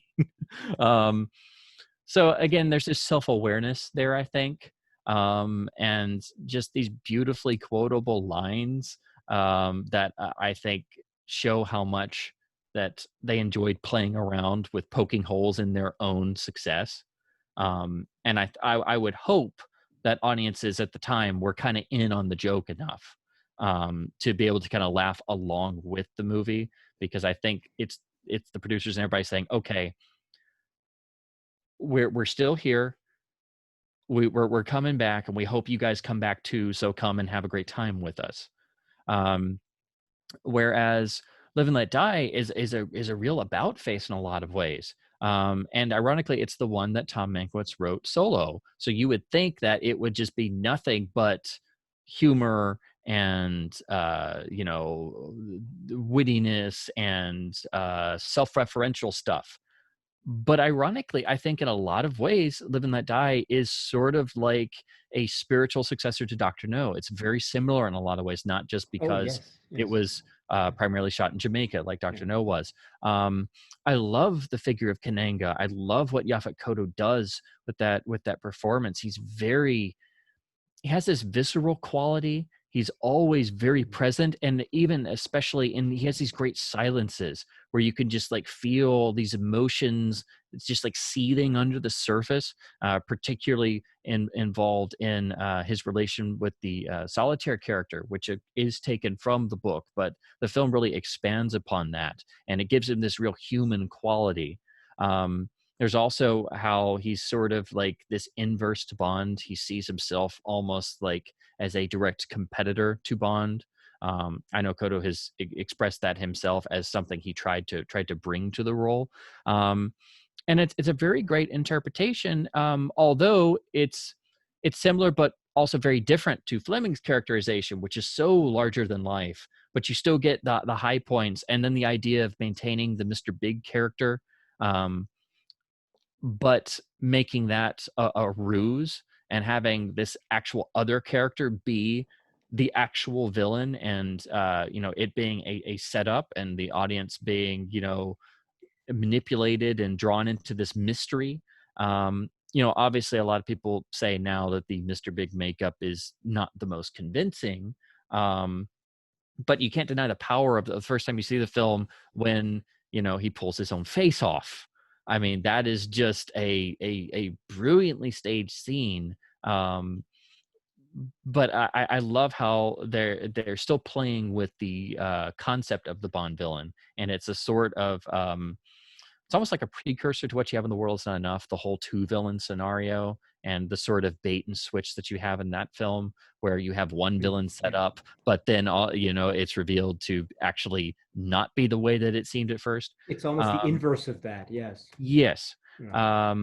And then when you get to The Man with the Golden Gun, I think Christopher Lee's performance is just majestic in that film. I think it's one of, if not the best performances he ever gave, because you can see him just so excited to not be doing, ostensibly the Dracula thing.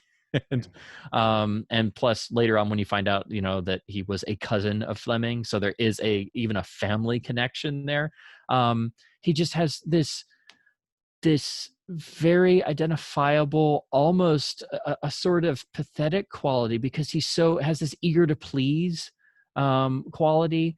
He's so joyous all the time. He has these almost moments of childlike exuberance, like when he uses the harmless toy to shoot the cork off of the champagne bottle. And then of course his interplay with Knick Knack is just spot on, perfect. The idea is bizarre enough, but they just play off each other perfectly. It's just it just in this nonchalant way. But he still has a menace when it's called for. And he could do menace like almost no one else, with no dialogue. So I think you get the joy of performance. I enjoy how he and Bond spar, because I know, as I said before in the last piece we did, that Bond has this sort of pissed off quality throughout the whole film, because ostensibly he's the subject of a manhunt of someone. He has no idea what he looks like or where he's going to come from. And they trade words back and forth, and Bond is always like goading him and hitting him with these like barbed lines, and you almost you pity Scaramanga in a way. It's a shame that Bond has to kill him at the end. It's like, okay, he killed High Fat, and he's going to sell the solar technology to the highest bidder, but he seems like such a nice guy, and he's so cultured and everything. And again, there's this sense of he's like an inverse of Bond. He does the same job as Bond, but he gets all the great rewards from it. Whereas Bond, as Scaramanga says, it's a pittance of a salary and a hearty job well done, which Bond immediately has we are completely different. Don't even begin to try and compare us. And then lastly, I would say, in one of those moments where you get the kernel of Fleming, they give Lee the Scaramanga backstory from the novel. And he has that absolutely spellbinding moment of getting to recount the story of the circus, of the bull elephant going mad and rampaging, and then being shot, and in his dying moments, finding the young Scaramanga and doing his circus act one last time. And it's just, he has such emotion in his voice. And of course, they're watching a kickboxing match, so there's all this other stuff going on. But he's so still, and you're so in that moment. Even Bond is, although he's trying to get the Solex off the Yes, floor, yes. which also shows that he's doing 10 things at once as usual. It's a spellbinding moment that again furthers this connection you have with this guy. And then when it finishes with I emptied my stage pistol into his. You see, Mr. Bond, I always thought I liked animals, but I discovered I like killing people even more. It's just, it totally gives you his entire character in that one scene. And that is straight from the novel, and he delivers it perfectly. So yes, there's this weird sort of sympathy there, I think, because again, Yeah. you're always sad when he goes at the end. And actually, that's such a good point about Scaramanga, because there are moments of what one might call jubilant expression. It's when he, in little things, like when he traps Goodnight into the boot of the car. He just does it in Yes. this huge flourish, and he's smiling, and he's so happy. And also, when at the end in his fun house, when Bond gets the better of him at the end there, the the the film switches to his perspective after Bond drops the gun, and he climbs down, and we figure out, and then we lose him, and we focus in on Scaramanga. So it's almost like Scaramanga is the center of our sympathies, even for Mm-hmm. this one moment, which is capped off by the close-up on Scaramanga's face after Bond has beaten him. It's the close-up, and he realizes he's lost because he's been just shot. And it's the close-up of shock and just a child just Yes. having been essentially heartbroken almost. And it Yes, really furthers and the it. Yeah. horror too, because Yes, at yes, first, it's like the mannequin came to life. yes, yes, exactly. Right, because Bond was pretending to be the mannequin, right? But he Hmm. didn't, his fingers weren't shot off, right? I love that compare. And then also Live and Let Die. I love this idea that you bring up about the use of the Mr. Big persona as a ruse. And this is, I think, such a key element of that film, about how this I almost see it as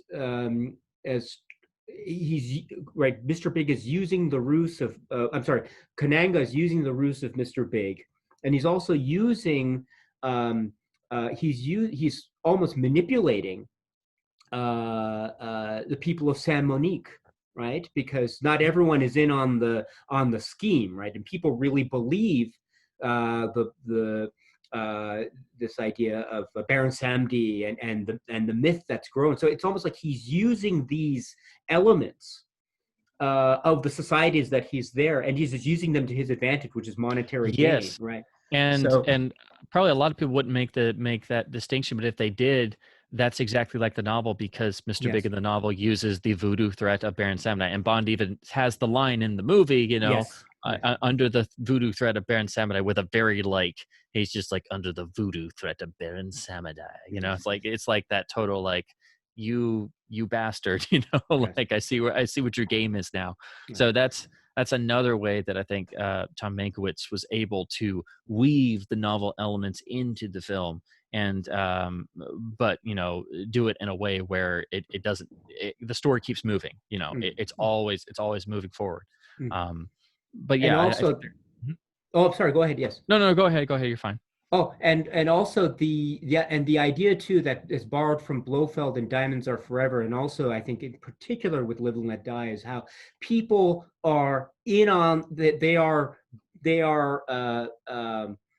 aiding and abetting the villain's scheme without necessarily knowing it, right? Because there are Yes. all these people who are involved in the plot against Bond in Live and Let Die at the beginning, especially in the beginning, or when and all the people along the trail of Diamonds Are Forever who may or may not know who they're ultimately working with, and probably they don't know who they're ultimately working. Maybe they think it's Willard White. Maybe they think it's uh, um, even Professor Dr. Metz, there's a bit of an ambiguity as to what he really believes Blofeld's true motives are.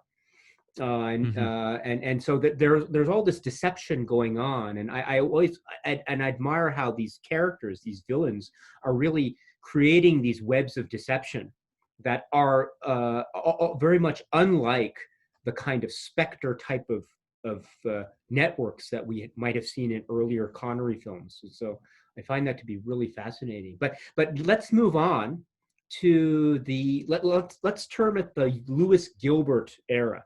And let's include for you, I'm sorry, You Only Live Twice.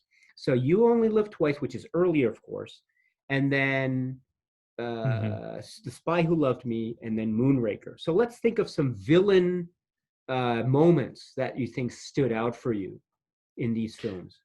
Yeah, it's perfect to link those three films because, of course, same director, and I think it's now pretty well known that they kind of share the same overarching story structure in a lot of ways. Yes. Like you can look at Spy Who Loved Me as sort of the big budget remake of You Only Live Twice in terms of structure, and then Moonraker is very much inspired by Spy Who Loved Me structure, so it kind of follows on.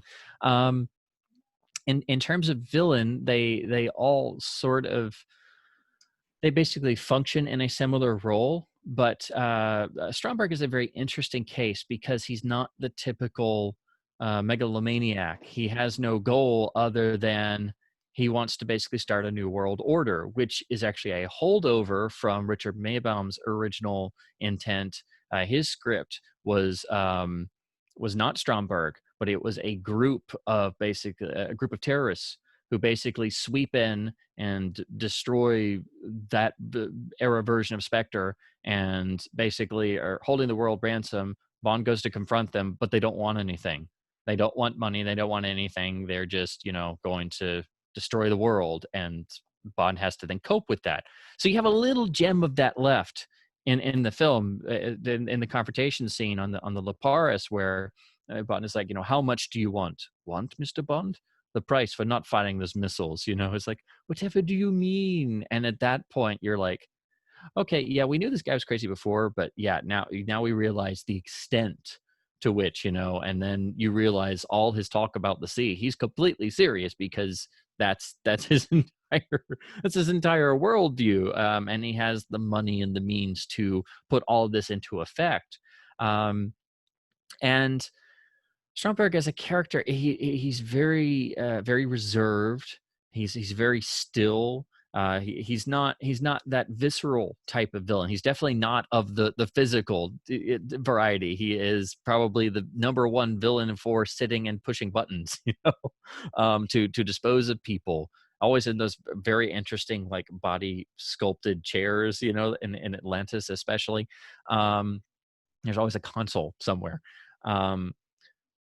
But I would say that the best moments are when he gets lines like that. There's a lot of great stuff when Bond, posing as Sterling, and meets him for the first time, and you can get this sense that they're trying to outmatch each other. And of course, Bond leaves, and they both know that they each know that this was a ruse. And then you have the bit where Jaws comes out and Stromberg asks, "Were they the two on the train?" And then it's like, yes, the man is James Bond, the lady is Major Amass of a Russian agent. Let him get ashore, then kill them both.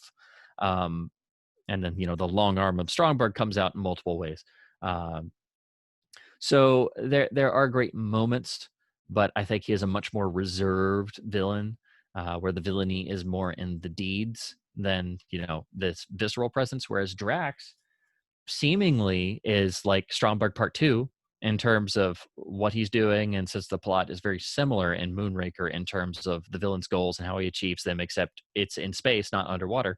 And they're not capturing submarines, they're capturing Moonraker shuttles. But even though Drax is even more reserved to a point where he has this icy demeanor always, I absolutely adore the way that Michel Lonsdale plays that role and finds these bits to insert this sort of very, very icy, very droll humor. Like he is especially in the ways he tries to kill Bond. And it's like, you You defy all my attempts to plan an amusing death for you, Mr. Bond. Why did you break off the encounter with my pet python? You know, and all the put downs, of which my favorite is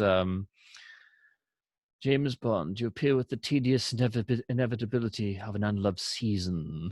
And he just lets that draw out. Yeah, and in that moment too, there's a moment where he almost chuckles when he delivers that line. It's almost like there's a moment where he almost laughs. Yeah, Yes. when he says the word inevitability, something like that. But yeah, please Yes. go on. Yeah, Because it's like even though he's going to destroy the world and become a de facto god of sorts with his floating stud farm in space, yeah. he finds it all quite boring. You know, it's like he can do anything he wants and he's doing it, but he has no one to share it with. And that of course is the whole notion of what Roger Ebert always described as the talking killer syndrome. Why does the villain always talk to Bond when he could just kill him and get it over with? Well, if you don't have anybody to share it with, and Dr. No even comes out and says it in Dr. No, you know, is like, I thought you might be good enough to be inducted into Spectre. I thought you were an equal, you know, someone I could share this with and somebody who could then keep it to himself. So that's always there. But I love the way that in the performance and in the writing they sort of play with that. So there's maybe a touch of what you have with the Charles Gray Blofeld and Diamonds Are Forever, but it's nowhere near as obvious. But I think there's a little quality of that. But again, he's very icy, and the moment when he yells on the space station is one of those moments where it's just like very jarring, because it's like up to that point you're just like, okay, this guy's interesting, and then all of a sudden, you know, he actually yells to, you know, expel them out of the airlock. And it's one of those bits where you're like, oh yeah, this guy's still unhinged, you know. Oh, you um mean the moment when he says, wait, to Jaws, expel mhm. them? You obey Yes. me, expel them? Yes, yes. Yes. Hold them. Yes. Hmm. Okay. So when provoked, you know, he can still, you know, that the human aggression, you know, that humanity is buried under there, the stuff that Bond will always pick at to try and get the villain to make a mistake somewhere by becoming emotional. You know, the whole notion of, as they say in Die Another Day, his primary method is to provoke and confront. You know, so that's still there, which I always thought was an interesting little bit. I love Drax's introduction with the Chopin. And I've mentioned this before, but one of my favorite lines in all of Bond films is, "May I press you to a cucumber sandwich?" And I think Michael G. Wilson makes a point of bringing this up in one of the commentaries, right? Hmm. May I press you to a cucumber sandwich? But After the put down of precipitated by your country's one yeah, indisputable contribution to Western yes, civilization, yes, afternoon afternoon tea. tea. And it's Yes, like, whoa, yeah, that yeah, was that's insensitive. Okay, all yeah. right. So, but that's such a great moment. And what do you think about how because these, in particular, The Spy Who Loved Me and Moonraker, I think many have observed, I think quite rightly, how they follow in many aspects the Goldfinger character mold in terms of a megalomaniac, Hmm. a wealthy megalomaniac who is applying some kind of industry that he owns in order to further his plans, whether it be some kind of huge plan that will affect the world, like in Goldfinger, or world domination, or the destruction of the world, or something of that nature, right? The destruction of the world in some aspect being at play with The Spy Who Loved Me and Moonraker, right? So, how do you think that though that kind of observation of these characters holds up? Do you see Goldfinger parallels, and if so, how do you think that that has been adapted through these films? That's actually a very good point. I can totally agree with that. I see exactly what people mean by making that comparison. You're exactly right. The whole notion of the megalomaniac with the means and ability to carry out these plans. The only thing I would say is that after the Richard Beebaum idea was dropped, it was it's basically, of course, they really struggled to get a script for The Spy Who Loved Me. There were many drafts, many different writers were brought in, many things were just thrown out. But then eventually they were just going to go with it being Blofeld and Spectre back. But then they ran into the problem of Kevin McClory popping up, and it was about 1975 when his 10-year moratorium period lapsed, and then Kevin McClory was filing injunctions, and you can't do that. I own Spectre, I own Blofeld, blah, blah, blah, blah, blah. And your movie is very similar to my movie, which is going to be Warhead 75.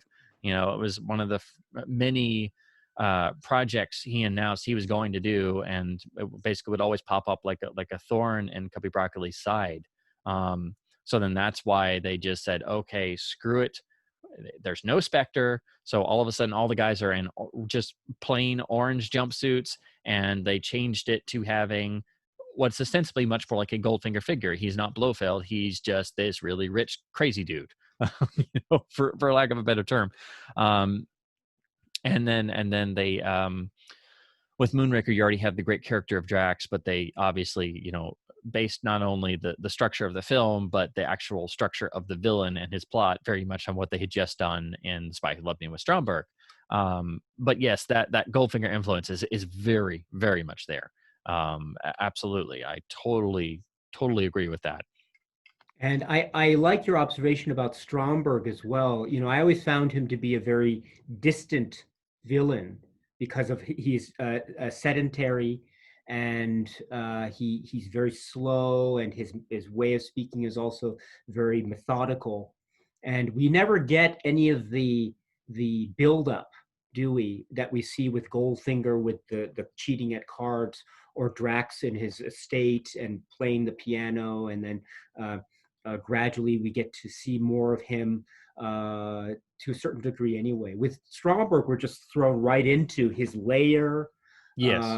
And him in these almost surreal settings, and so there, that adds to the distance, I think. And so I find him to be. I find the film The Spy Who Loved Me very memorable. Stromberg, I think, is an interesting villain, but I think he is really perhaps in many ways one of the ultimate schemers and planners on that spectrum. And he is very. I mean, if you count button pushing to be physicality, I guess it could be, but he's more like a creature from the deep sea, literally, because of course he has the webbed fingers, and he so associates. So I've always wondered if maybe it was a way to this may be conjecturing way too far, but like more like how an octopus will live on the ocean floor and hide under things, and then the tentacles come out.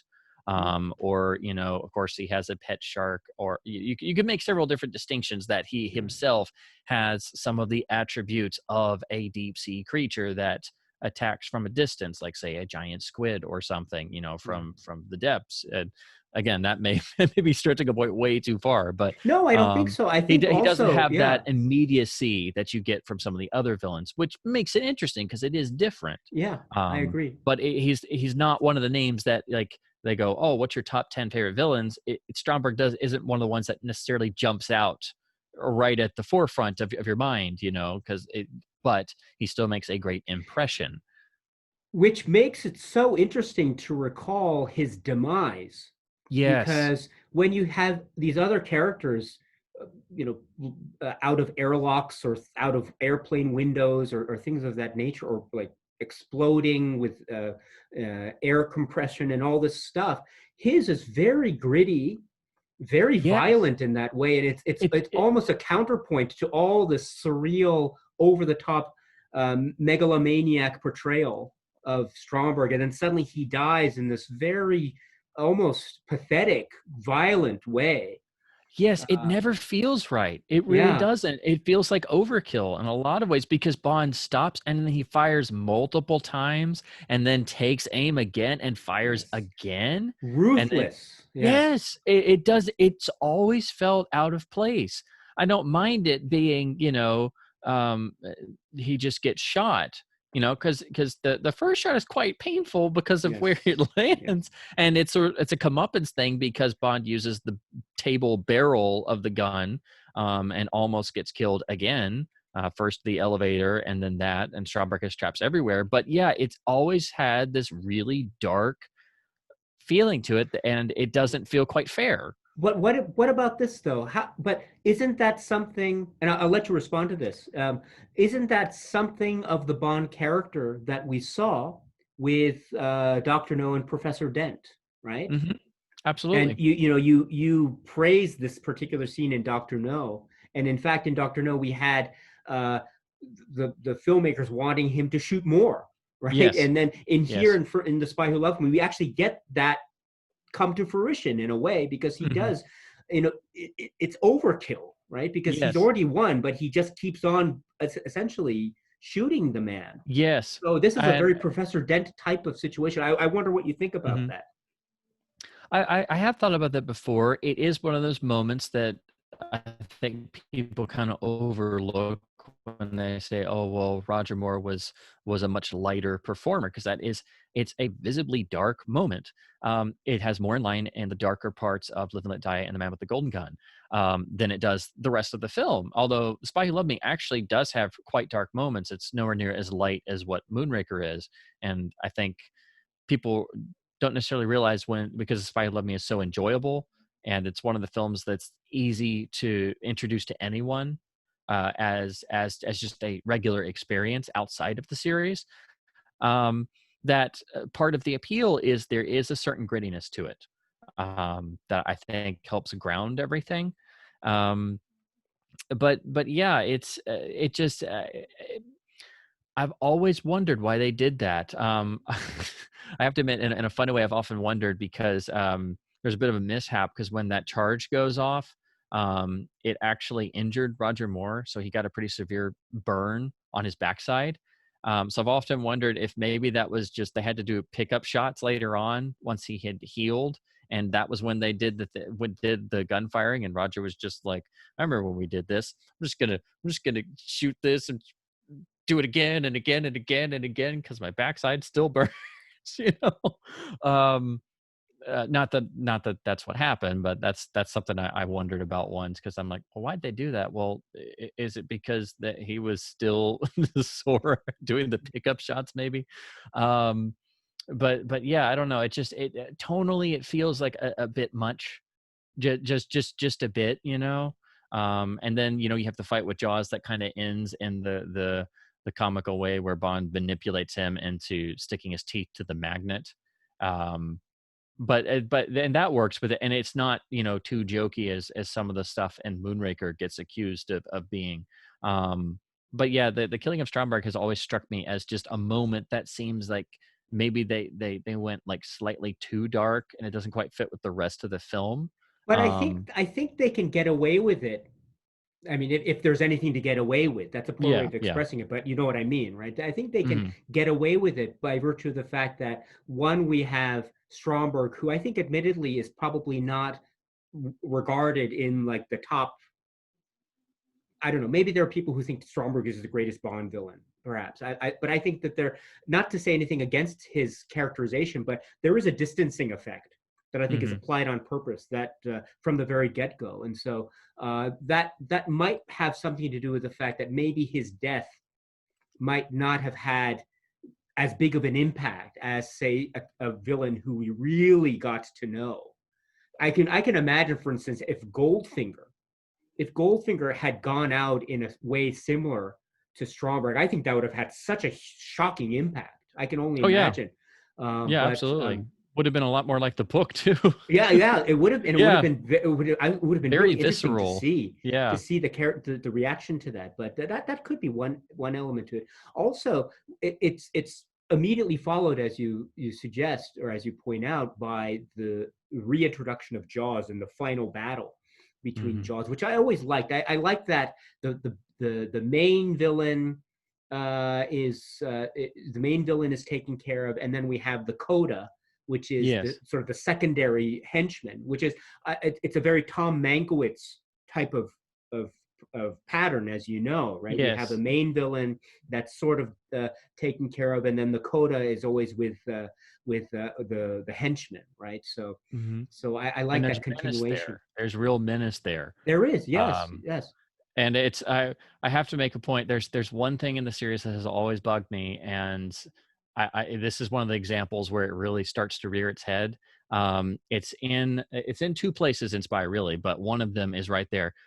When Jaws first appears and he disappears in the hallway, Yeah, there's a little jump scare put in there, yeah. just like there is in the train compartment. And John Glen edited this film and then directed all the films in the 80s, and he put in all of these jump scares. And the more I look at the films, every time one of those pops up, I'm like, yeah, there's the memorial John Glen jump scare, usually later on involving some sort of animal or loud noise or something. And every time I'm like, was it really necessary? Like, I'm in the movie, I'm into it. Like, oh, it's just one of those things. I'm like, but again, it's a stylistic choice.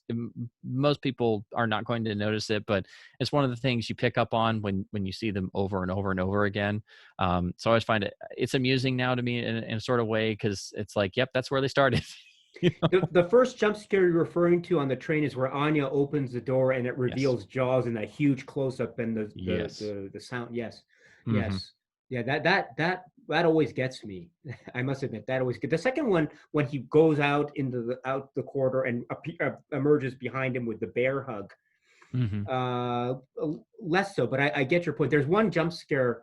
When John Glenn says in interviews how his Hitchcockian motif is the use of the pigeon, Hmm. and I always like the one where it's living daylights at the end before Bond goes into Whitaker's house, and then he gets the okay from Felix, and then suddenly a bird flashes before him. So he's Yes. yeah, and you see Timothy Dalton's eyes blink, in that moment. I always like that, but that's Yeah. interesting about John. But let's speaking of John Glenn, so let's go now to the John Glenn uh, era. I know it's wide ranging in terms of Hmm. years and films. I know that, and so it might be difficult. But let's try to pick out maybe an example or two of villain moments from the John Glenn era. So from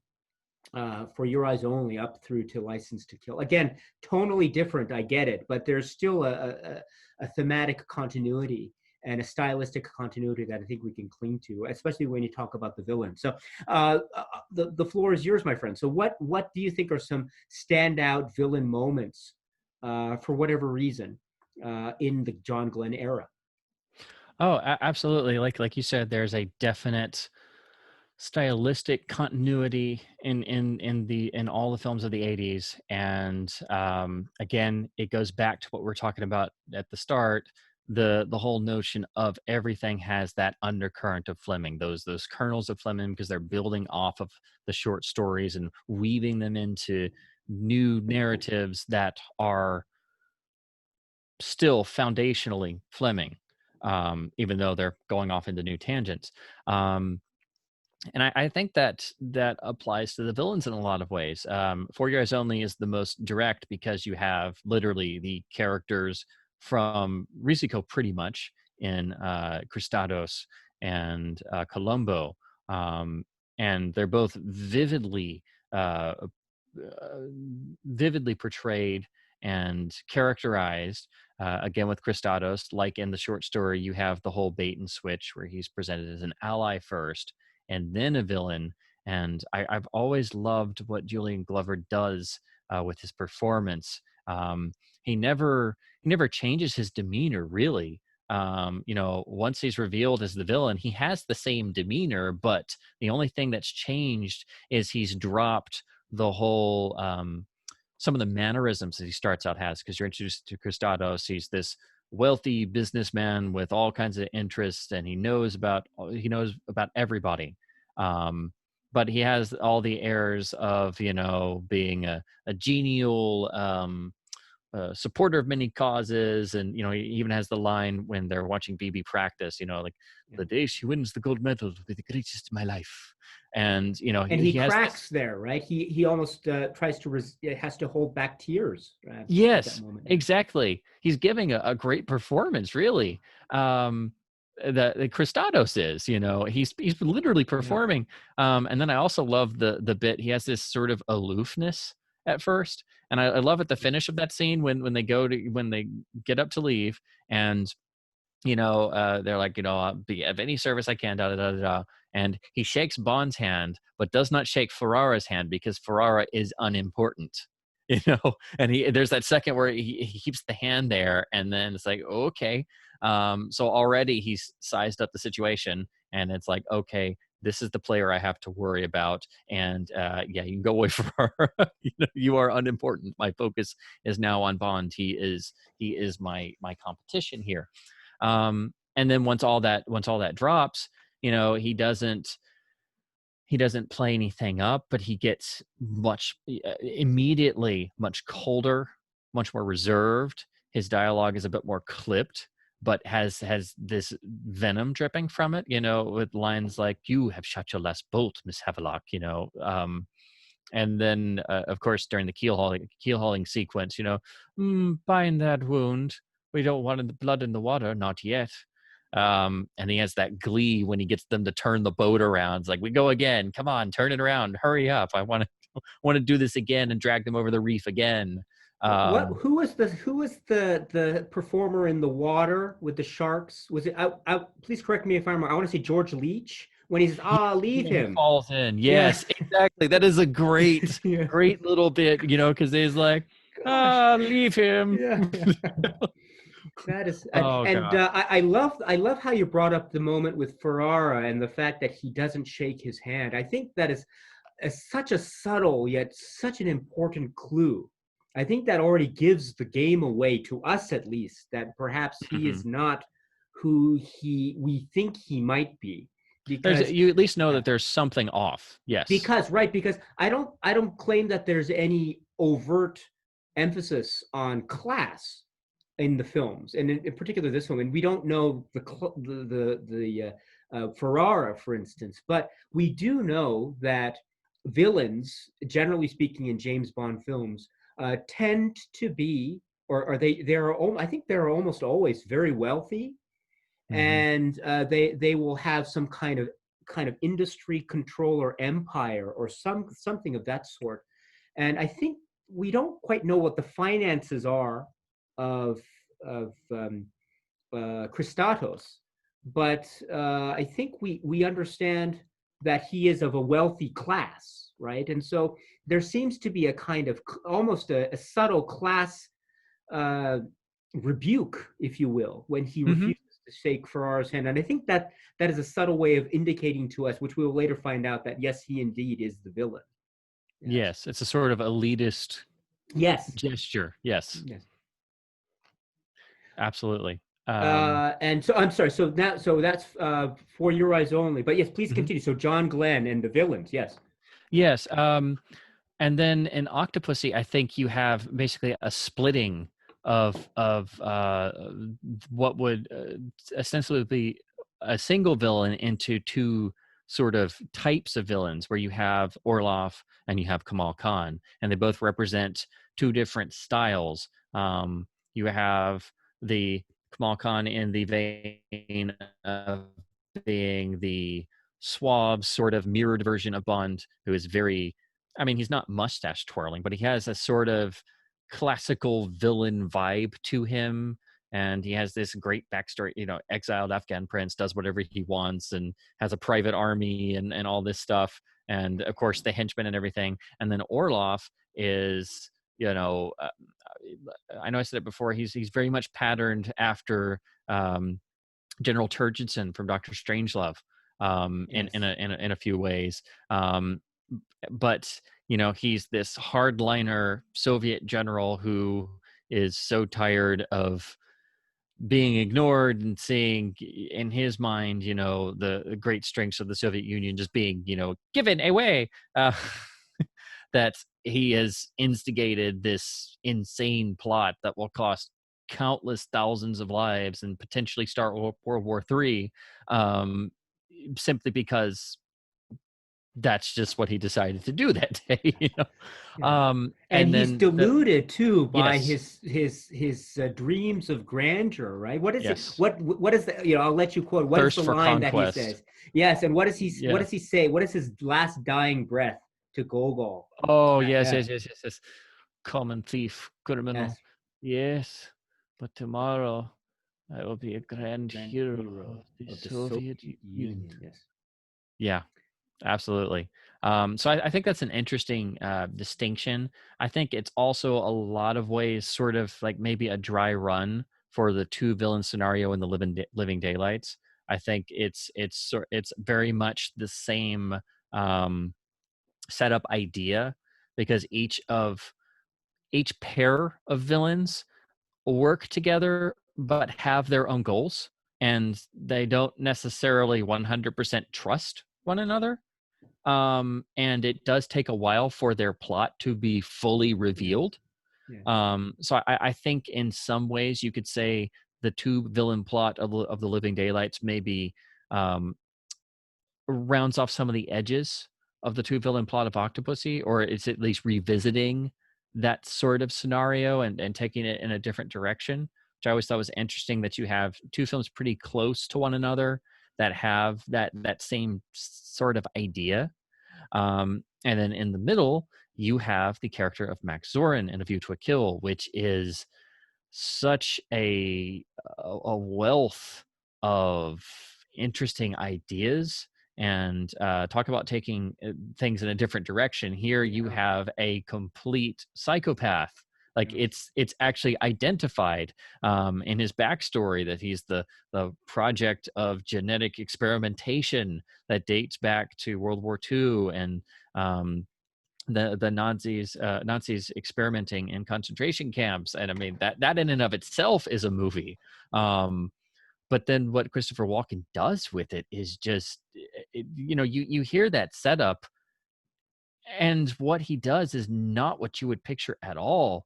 And the choices he makes, the uses of silence, the uses of this sort of, he gets bemused a lot. He finds a lot of things funny, which makes him seem even more unhinged. Yes. And Yes. as you brought up before, the scene in the San Francisco City Hall when he murders Hal in cold blood on the fly, literally, he's making it up as he goes, and just without compunction, literally shoots the guy point blank range, Yeah. and then of course uses that to pin on Bond later on, just to throw another monkey wrench in the works. um it's moments like that.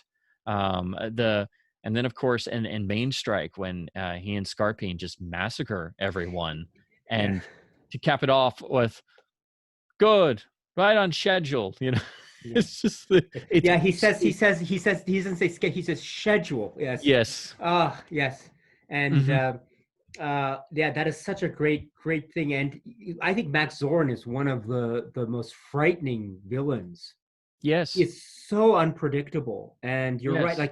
Like one of the things, I don't know, maybe you can help me to figure this out in my mind, but one of the things I never really understood, I guess I can kind of uh justified in my mind, but why was Zorn the one who was driving the boat on the River Seine to Hmm. rescue, to pick up Mayday after Mayday assassinated Aubergine?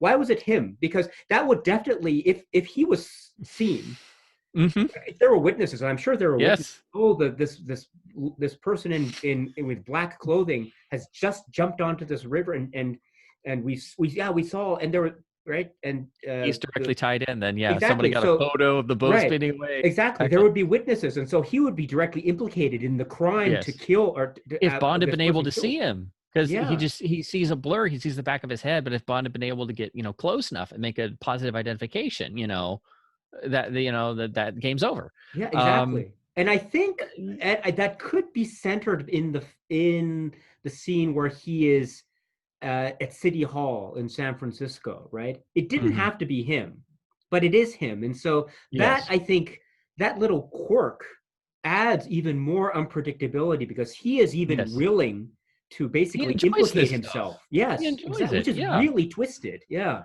I think that's a very good point. I think it's that he's very hands on. He enjoys this stuff, and then they have that, they share that laugh. Plus, there's the romantic connection of sorts between him and Mayday. Although by his betrayal of her, like everyone else, it's revealed to be completely just non-important. It doesn't phase Zoran whatsoever. She's a means to an end. Um, but I think also it serves from a standpoint of story construction, it centers the audience on, okay, yes, we know for sure this guy is the villain. He's literally there. And then for all the successive scenes, for sure that Zoran's behind it all. So that adds to the level of suspense, because when he's visibly seen in Paris on that speedboat, it cements that, so it's like, exactly what Bond is up against. So when he's at the chateau and all the undercover and everything, it's a successful cover for a while, which is fine. But the whole time you already know that Zoran is the villain and has already instigated deaths, so that adds a layer of suspense as well, because that as soon as Bond's cover is exposed, that's it, so I And would say that from maybe that standpoint, it also helps that he's already there. and I don't know, do you remember the original poster art for View to a Kill? It was Bond in his tux standing with Stacy on the top of the Golden Gate Bridge, Yes. and it was the blimp, and Zorn was out like one of the doors. Like, was it? Am I remembering correct? He had like a machine gun or something, or he was cackling. Yeah, I think it's a machine gun. I don't think it's the fire axe, but I think it's a machine gun. In Yeah, the yeah, poster art, yes. And yes, I always found that's such a like perfect depiction of how and I mean this positively, how just absurdly villainous and over the top Zoran is. yes, um yes. It's very similar to the alternate one where Bond is in a tux and he's hanging on the side of the Eiffel Tower, and it's like a purple night sky in the background, and then Mayday is coming down like the parachute, but she's dressed in this sort of very revealing but almost combat looking yeah. outfit, but like she's just gonna like swoop in and try and knock him off. But I don't know if it was the same artist as the main poster, but it's very similar, but it uses the Eiffel Tower instead of the Golden Gate Bridge. mm mm. I like that poster of it's Bond and Mayday standing back to back, and the Yes. tagline is, it has James Bond finally met his match. And I Hmm. remember seeing that as a kid, and I really felt the threat Yeah. of Mayday and by extension Zoran. I felt at the time as a kid that these were the real threats to Bond, and so Yeah. that They're Zoran very and Mayday. visceral. Yes. Yeah, yeah, And that image, that's why it was so successful on the early advanced posters, why they use that Bond and Mayday, because your eyes just like lock onto it. You don't just walk past it, and just not notice it. Um yeah, and every time Grace Jones is on screen in the film, you're just like, this is different, this is very vivid. Can I ask you a question? We saw this with Jaws, and we see it with Mayday. The in wrestling parlance, the heel becomes the face, and the bad the and or to borrow the Lewis Gilbert's language, why does he have to be a baddie? Why can't he be a goodie, right? Hmm. And so how do you feel about these turns? Jaws turned in Moonraker, and Mayday turns in A View to a Kill. And when they turn, they really turn. It's not like Yes. there's no ambiguity at all.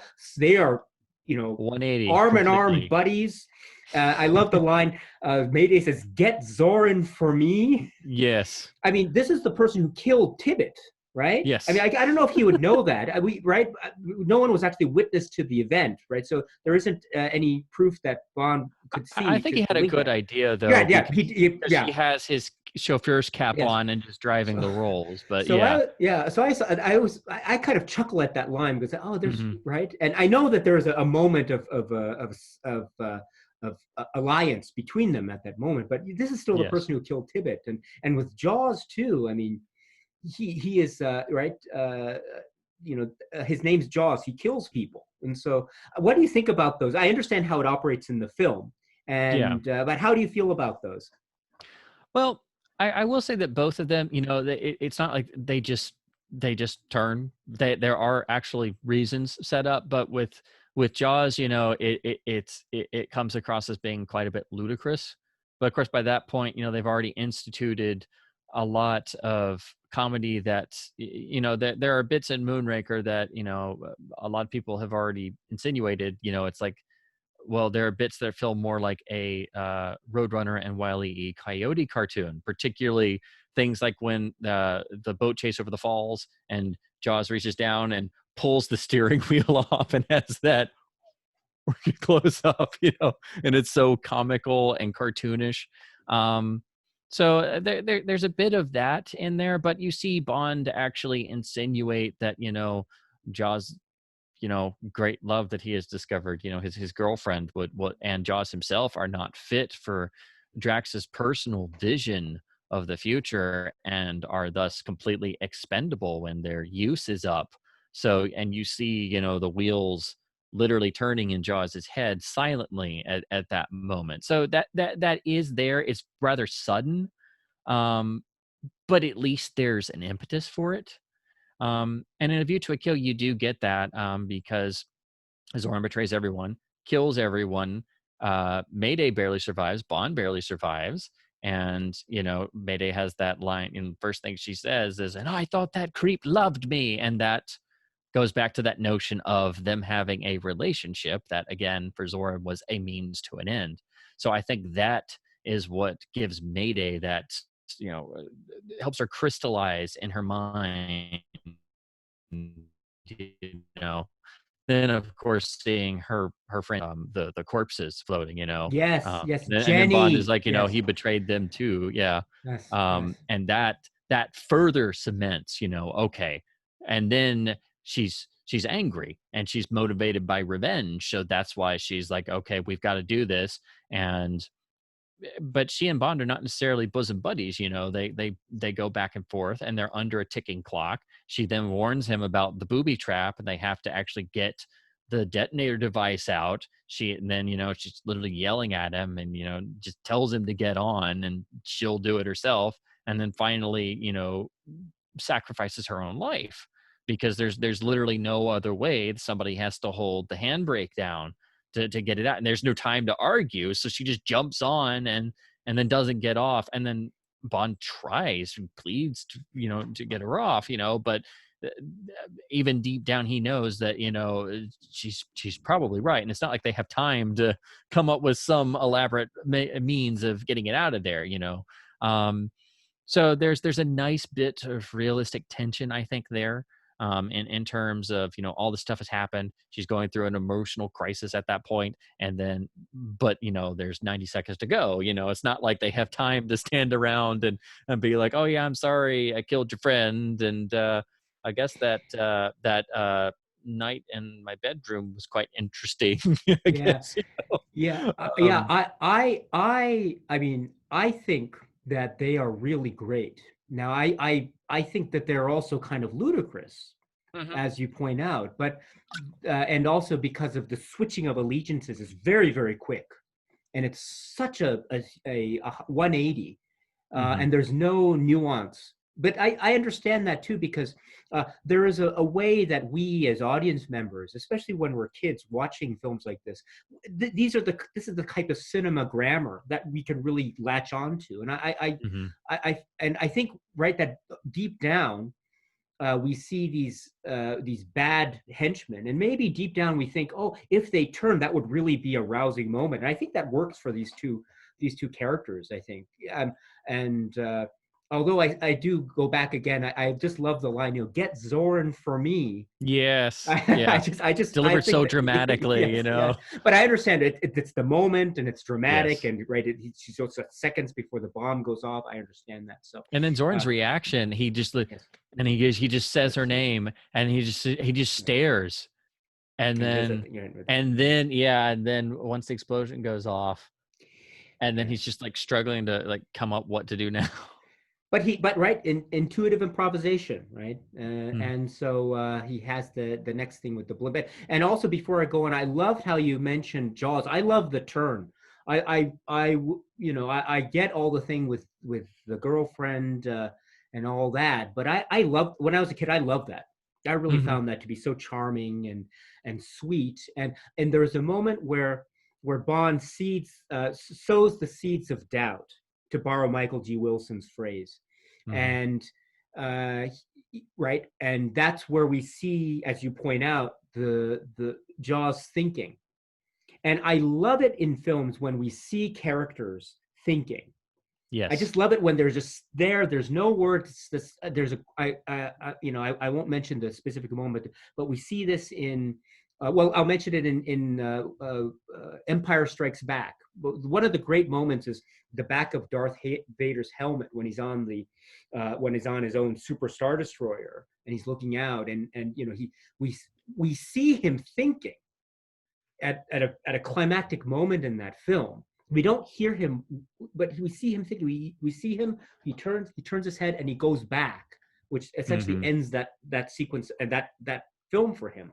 And I love how Darth Vader is seen thinking like this on screen. The same is true with Jaws here in this moment. I love how we have time to hear, or not hear, but to see him think, and that is the Yes. the moment where he turns into a goodie. So that is a great moment. I really, that's such a great observation.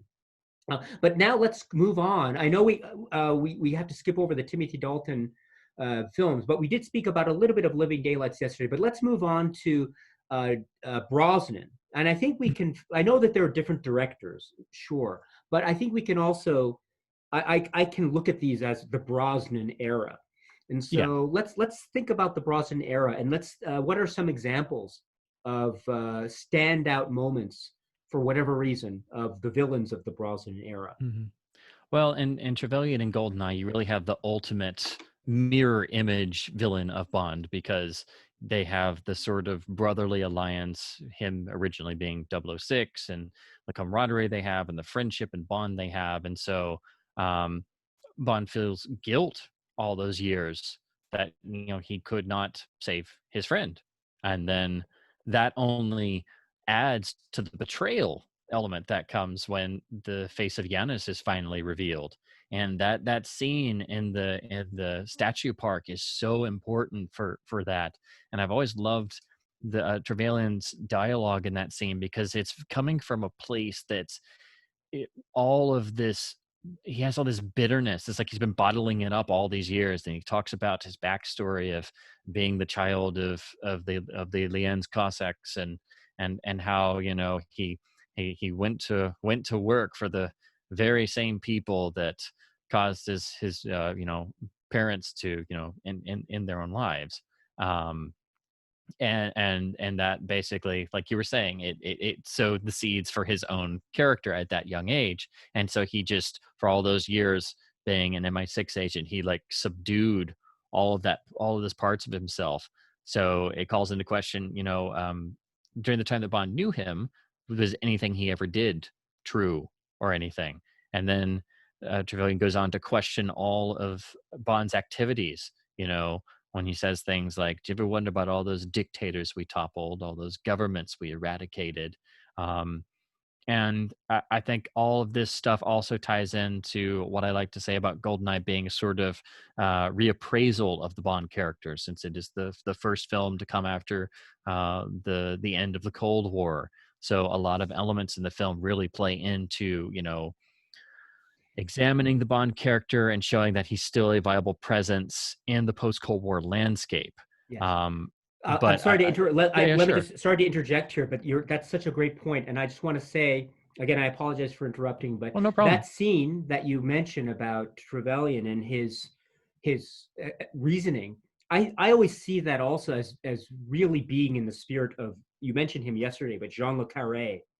Hmm. That feels almost like something that you'd see that's something like a character out of Tinker Tailor Soldier Spy would say, Yes. and the repressed nature that leads to a betrayal or a real character turn. So, and I love, yeah, that's such a deep, dark moment, and there's no pithy comeback, right, from Yes. Bond, and it's Yes. and it's such a and it's distilled so perfectly. So I'm so glad. I'm sorry, but go on, please. Yes. No, no, you're fine. And of course, it shows the fact that he is a two-faced character that now literally is two-faced physically. Um, and he attributes that he basically attributes that as being Bond's fault. So that's a further reason that he can't stand this guy. Um, and then Bond, is just he's reeling in this moment. But and then eventually manages to gather himself.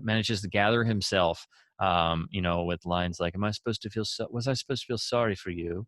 No, you're supposed to die for me."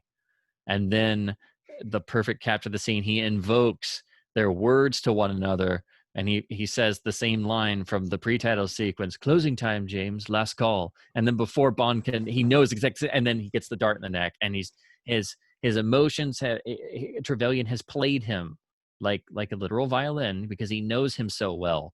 And this confrontation sets up how difficult it's going to be in the finale. It gives you, the full realization of how close Bond thought they were, and the depth of how betrayed he feels, um, and that it's still going to be difficult in a way for him to have to kill him in Yeah. the end if he can, because this man knows exactly how Bond operates to a T, 100%. He knows his qualms. He knows him inside and out. Um, And also, and if Bond can kill him, because even when he falls from a great height, he's still alive. yes, So, yeah, can I ask you about that moment? How did you feel sure. about when I saw that in the theater? I was a kid. What was Mhm. it? 95. Yep. And so I remember someone in the theater when that happened say, "Oh, come on!" I remember. So, Yeah, it's like, yeah. And when you see the close up of his face, and he's still right after he's, yeah, yeah. I get that maybe Yeah. they're trying to be a bit more realistic and that he wouldn't be completely dead yet. Uh, I was like, yeah. I'm not dead yet. Yes, yes, I yes. feel much Uh, better. But dramatic license is yeah, no. nice, and I do like the fact that you get that moment of him being completely broken, and he realizes that he has completely lost, and he's dying and everything. I like that you get that intimate moment with the villain. And yeah, it's a bit more realistic. It's quite possible that he wouldn't have been immediately killed on impact. Yeah. So I kind of look at it in a way very much like the bit that Zorn has right before he falls to his death on the Golden Gate Bridge. That moment where he starts to Yeah. slip and he knows he's going to fall, and he laughs to himself. It, I, I find it sort of like that, although it prejudice to his mouth. Mm. It's that editing joke. It's like, okay, we get it. It's a tiny bit. I don't know. I've always been the same way. It's just like one of those things where it's like, okay, yeah, that's a bit much, but I do like that you get that little bit of the villain completely defeated. Yeah. um it's like, imagine if um the finale of License to Kill was a bit longer, where the moment when Bond reveals the lighter, like if Sanchez had a bit longer of reaction time before he gets immolated, something like that, where it's like time stops for a second, and that you get that moment of pure realization. So that's why I like it. But again, I totally understand, especially the first time you see it. It's like, oh, it's kind of like the opening pre-titles where Bond manages to catch up to the plane. Yeah, yeah. You know, it's a bit much. Although the shot of the motorcycle going off following the plane is just beautiful, and then he goes into free fall. I mean, that is beautiful, but it really stretches believability when he manages to catch up to the plane. That would it's physically impossible. You know, it's like, well, shouldn't he have used the grappling gun maybe, and then tried to pull himself in free fall or something? But you know, realistically, he should have just been in the plane already when it went off. You know, but again, a little bit of dramatic license here and there is okay, even if it makes certain people in the audience go, you know, actually say something. But yeah, that's one of those bits. You know, it's like love it or hate it, it's part of the movie. You know. I know certain people are not fans of Boris, which I cannot understand that because I adore Boris Grushenko so much, and his final comeuppance is so memorable. But I know some people find him a little bit annoying. But oh gosh, I I but yeah, I hope that answers your question. Yeah. Uh, and that's great. Yeah, I'm also, I really like Boris as a character as well. And um, let's see. Then, if you had to pick one more villain Hmm. from the Brosnan era that stands out for you, which one would it be? Well, that's kind of hard because actually I would have to say two, Okay. and not just because the World's Not Enough has two villains, but it's something I noticed over time because at first one particular villain didn't stand out as much, but until I watched the film many more times and over the years, it became more apparent to me how good the character was and how great the performance was. Um, and that's Jonathan Pryce as Elliot Carver in Tomorrow L.A. Never Dies, Carver. Okay. because it's definitely a return to the, you know, more classic style of having the megalomaniac out for his own ends, to trying to start World War III for personal gains. But you know, as time goes on, the plot of Tomorrow, and in terms of just how media saturated we are in 2020, even compared to 1997 when the film was released. So I think, and I know it's not just me, a lot of people have noticed the plot line of mass media and manipulation of news is a much more prescient notion now than it was then. But I just it became apparent to me just over time, just all the little nuances that are in that character and performance. So I think there are bits that are reminiscent of Zoran, with the cold, pathological, remorseless regard for any human life. I also think he has very little true emotion. I think the whole dispatching of Paris is similar to the way that Zoran dispatches of Mayday. Again, sort of a means to an end. I like the way that they have the Bond and villain confrontation have a genuine emotional content, because not just because of Paris being between them, but you can actually see Bond's attacks actually get under Carver's skin. You can see Yes. him get unhinged. You can see him like visibly react and then try to maintain that composure. And What does he he say has about one of the tools when he's really agitated? He says, "Oh, save this one for last" or something, right? there should be just enough time for Mr. Bond to Yes. watch his heart stop beating. Um, yeah, when he's going over the chakra torture instruments with such great relish, you know. And that's the thing, he has a relish in that role. He's so wonderful. Um, and again, he has moments where Carver totally loses his composure, you know, when the guard is not paying attention to the monitor, which all answers the age-old question: how does Bond sneak into the villain's lair every time and not get noticed? And there's the dude sitting there, and, and Carver has I that moment. yeah.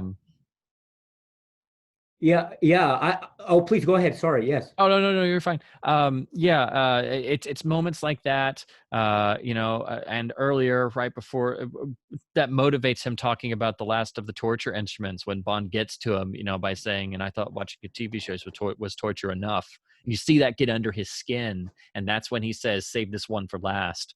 So it's little things like that. There's great nuances. There's also that interesting shot after he sends Paris off when he's sitting in the empty Carver News headquarters at night, and he's just sitting there at that table, and it's like he's just reflecting over how his scheme is now unfolding, and the Bond as the great flaw in the works.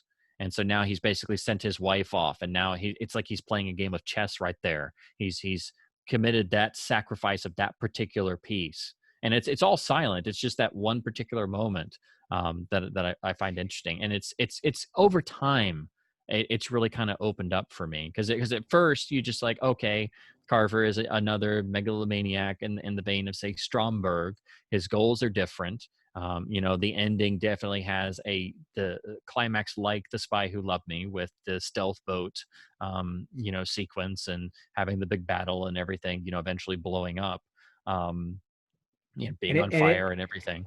and it allows for the great line from, is it Michael G. Wilson, right? Consider him slimed, right? Yes, yes, one of the So, best Mike Wilson cameos. Yes. and right, this is all. I like your parallel to Stromberg, because we are introduced immediately to the villainy of Hmm. Elliot Carver, because after the attack we go right into his, essentially his sort of specter-like board meeting or something like that. So Hmm. he's already, that's his sort of rumpus room type of Goldfinger scene, but it's coming right at the beginning of the film. Hmm. So it's almost like a Stromberg parallel. I love it. And I love the moment too where it's a little moment where it's after the event has crashed because Bond has turned off the electricity, and to the poor young woman who's been working Yes. so hard and speaking all these languages, and multilingual, and heading the event. He says, what's going on? You're fired. You're fired. Get out of my sight. Yes, Yeah, exactly. exactly. Which And is then she's just such, like, oh, oh, what? that Yeah. is, oh, what a terrible thing to do. That, yeah, that was oh, what a terrible villain he is. But anyway, Yeah. so that's the first one. So you said there were two. So he being Yeah, the first. and then the other is the double act of Electra and Renard and The Ah, World Is Not Enough. okay. And I mean, they are a movie in and of themselves. They really are.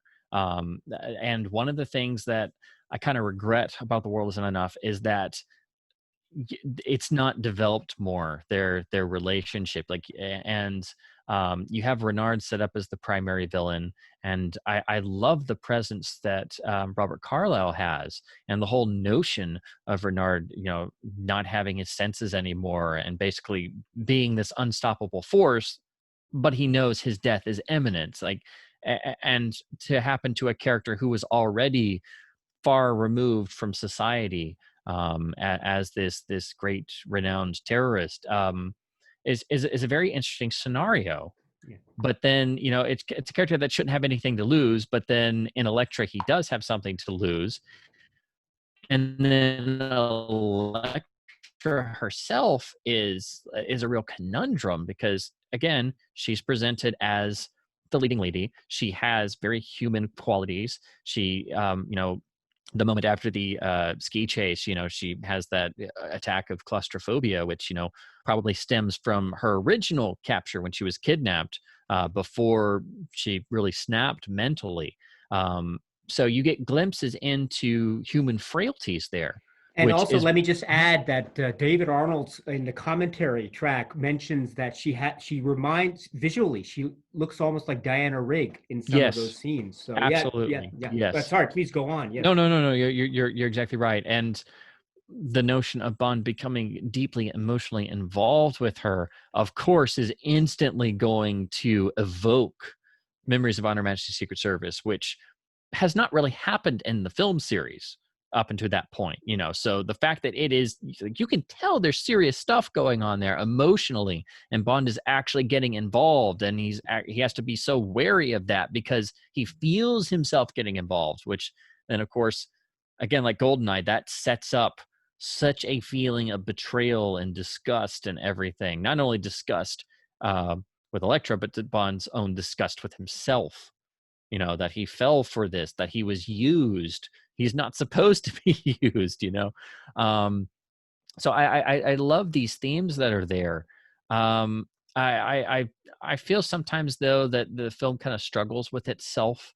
Like it wants to go in these more interesting character driven directions, but then feels that it has to still be a big action movie. So sometimes some of the action set pieces don't always gel with what's going on. Um, and it may be just me, but I know I said before, you know, originally the end title song was going to be different. It's the wonderfully somber "Only Myself to Blame." And then of course they jettison that and just use a techno version of the theme, which is great, but it, you know, it sends people out on a high note as opposed to a somber one, because basically with Elektra's demise is a really emotional moment, and of course coming after the torture chair sequence, which is probably the best scene in the whole film.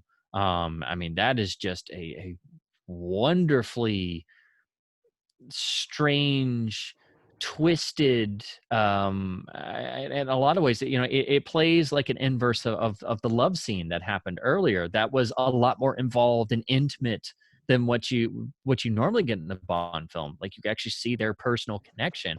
Well, in the torture chair sequence, Elektra fully reveals herself in every way, and she shows how she manipulates men and enjoys having control over people. And in that way, you can see exactly how, as Bond said, she turned Renard at a young age when she snapped, you know, during the kidnapping.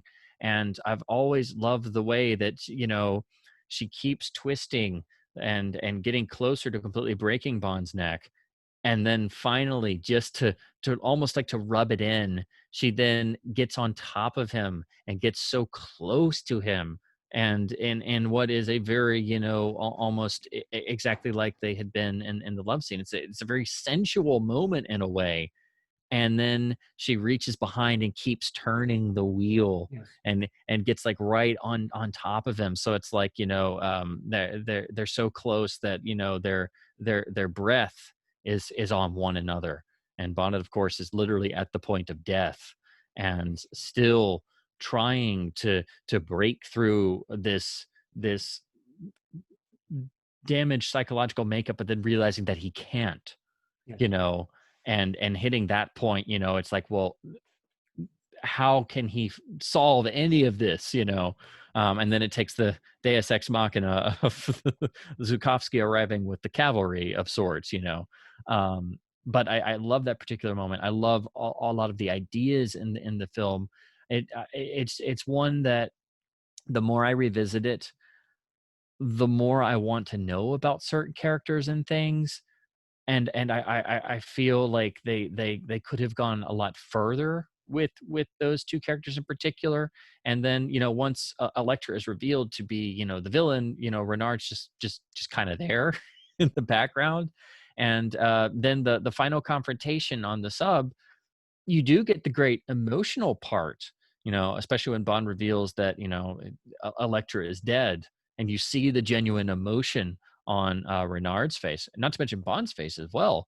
But in terms of the conflict that's built up, you know, over the whole film, you know, you hear, oh, well, he can't feel pain and he's basically a Superman and all this stuff. Well, they just kind of throw each other around a little bit, and then that's kind of it. So I've always felt. And the rod, Mhm. it cuts to, and he's really taking his time with that rod, you know. Yes. Yeah, Yeah, yes. yeah, it's like, okay, I guess there's maybe a mechanism Yes, you have maybe, to like yes. push against, and I guess that's why the air hose Yes, breaks. But yeah, if you don't think about it, he's like, he's really taking his yes, time, you know. yes, He's like, gotta yes, get it just right. I'm following the yes. instruction manual, you know, step 5, counterclockwise, you know. Yes, yes. Yeah. And yes, the yeah, Zukovsky. I love that moment when he shoots the. It's not the knee, but it's the brace, I guess it's around the leg or around the knee area. So I love that Mhm. that callback to their relationship, right? And how Yes. yeah, and how Zukovsky he really was shot. hated you. Yes, yes, Yeah. and that was revealed in Goldeneye, right? It Yes. still hurts, right? Yes. And that's a great way Every to day, yeah. twice as bad in the winter. Do you know how long the winters last in this country? Tell him, Dimitri. And what is it? The and then the link to On Her Majesty's Secret Service was implicit in the film itself, but by the very nature of the title, right? Hmm. Uh, what is it? Orbis non Orbis sufficit. non Yeah. sufficit. Yes. Yes. World is not enough, right? Foolish sentiment, family motto, right? And I so that, love the way yeah, that Brosnan delivers because, yeah, usually when you use the title in a yeah, movie, yeah, it just yeah, kind of groans, but the way he delivers it yeah, with just that note of like venomous regret, it's not just saying, oh yes, well, the world is not enough, yeah. that would have been a groaner, but the way he delivers it, because of course he's being held, both arms behind his back, and he's also mad at himself because he's been caught, and he just says, but he says it in a way that comes out, the world is not enough, and then Mm. yeah, and then foolish sentiment, and then he has the more slightly humorous wink at the fans, family motto, Yeah, so, what I can you like do? that. Yeah, that's a great that's a great and it's almost his last hurrah, Hmm. because he knows that he's in a no-win situation. He's going to die, and so that always I always reminded of that and the moment Daniel Craig in Casino Royale. I have an itch, and that I know they're different, but it's that Well, way of yeah, him trying it's to use also like language too. Thunderball. It's just like in Thunderball, the confrontation with Fiona and the whole line, the speech she gets to give. Oh James yes, Bond yes. only has to make love to a woman, then she's such a heavenly choir singing. She repents and returns to the side of right and virtue. Not this one. What a blow it must have been. You had an affair. Well, you can't win them all. Yeah, It's yeah, like exactly. it's So, that pithy last one, but that reserved quality because he knows he's in for it. yes. Um, but he gets that last one under the wire. And what I want to ask you, what about, and I love the David Arnold commentary, because he really, you can tell that he uh, Oh yeah.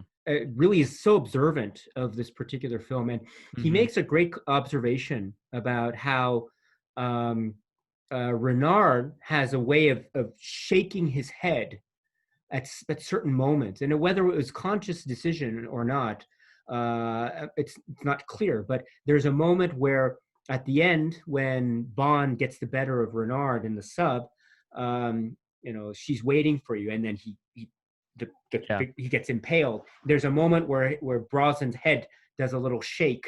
That is very Yes. reminiscent. Yes. Yeah, that's Hmm. David Arnold's observation on the commentary. I thought that was really Yeah. astute. Yeah. I think intrinsically, I feel like Twine, to abbreviate, is the one where Arnold got most intrinsically invested in the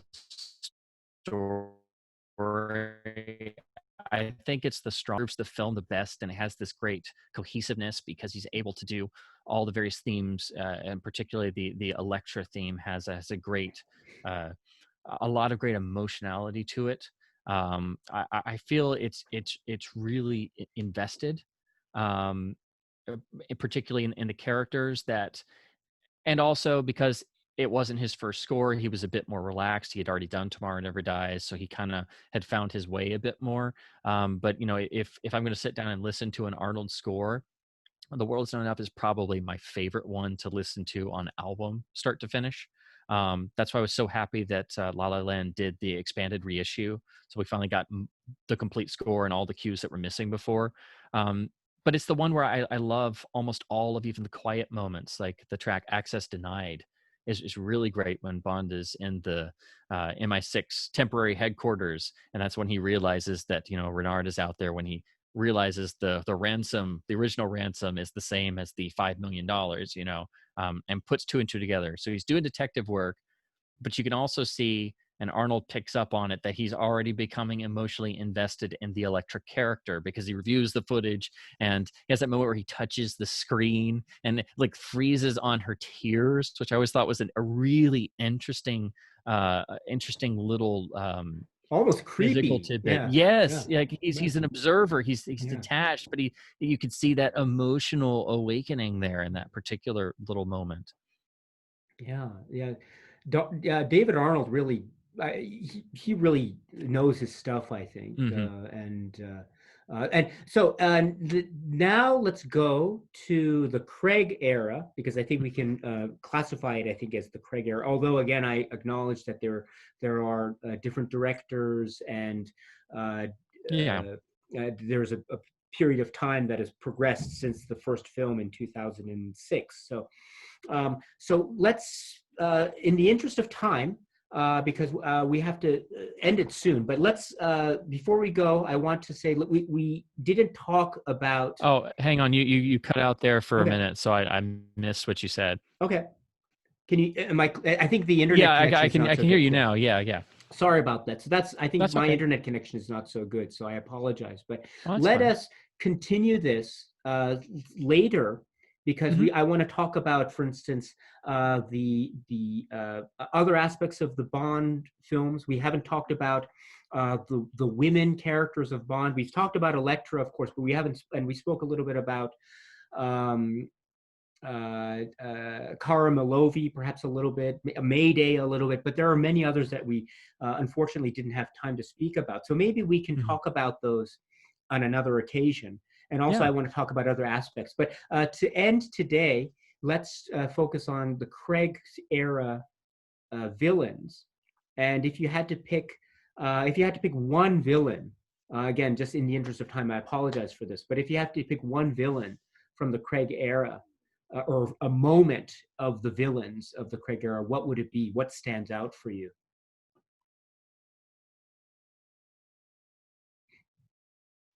Um.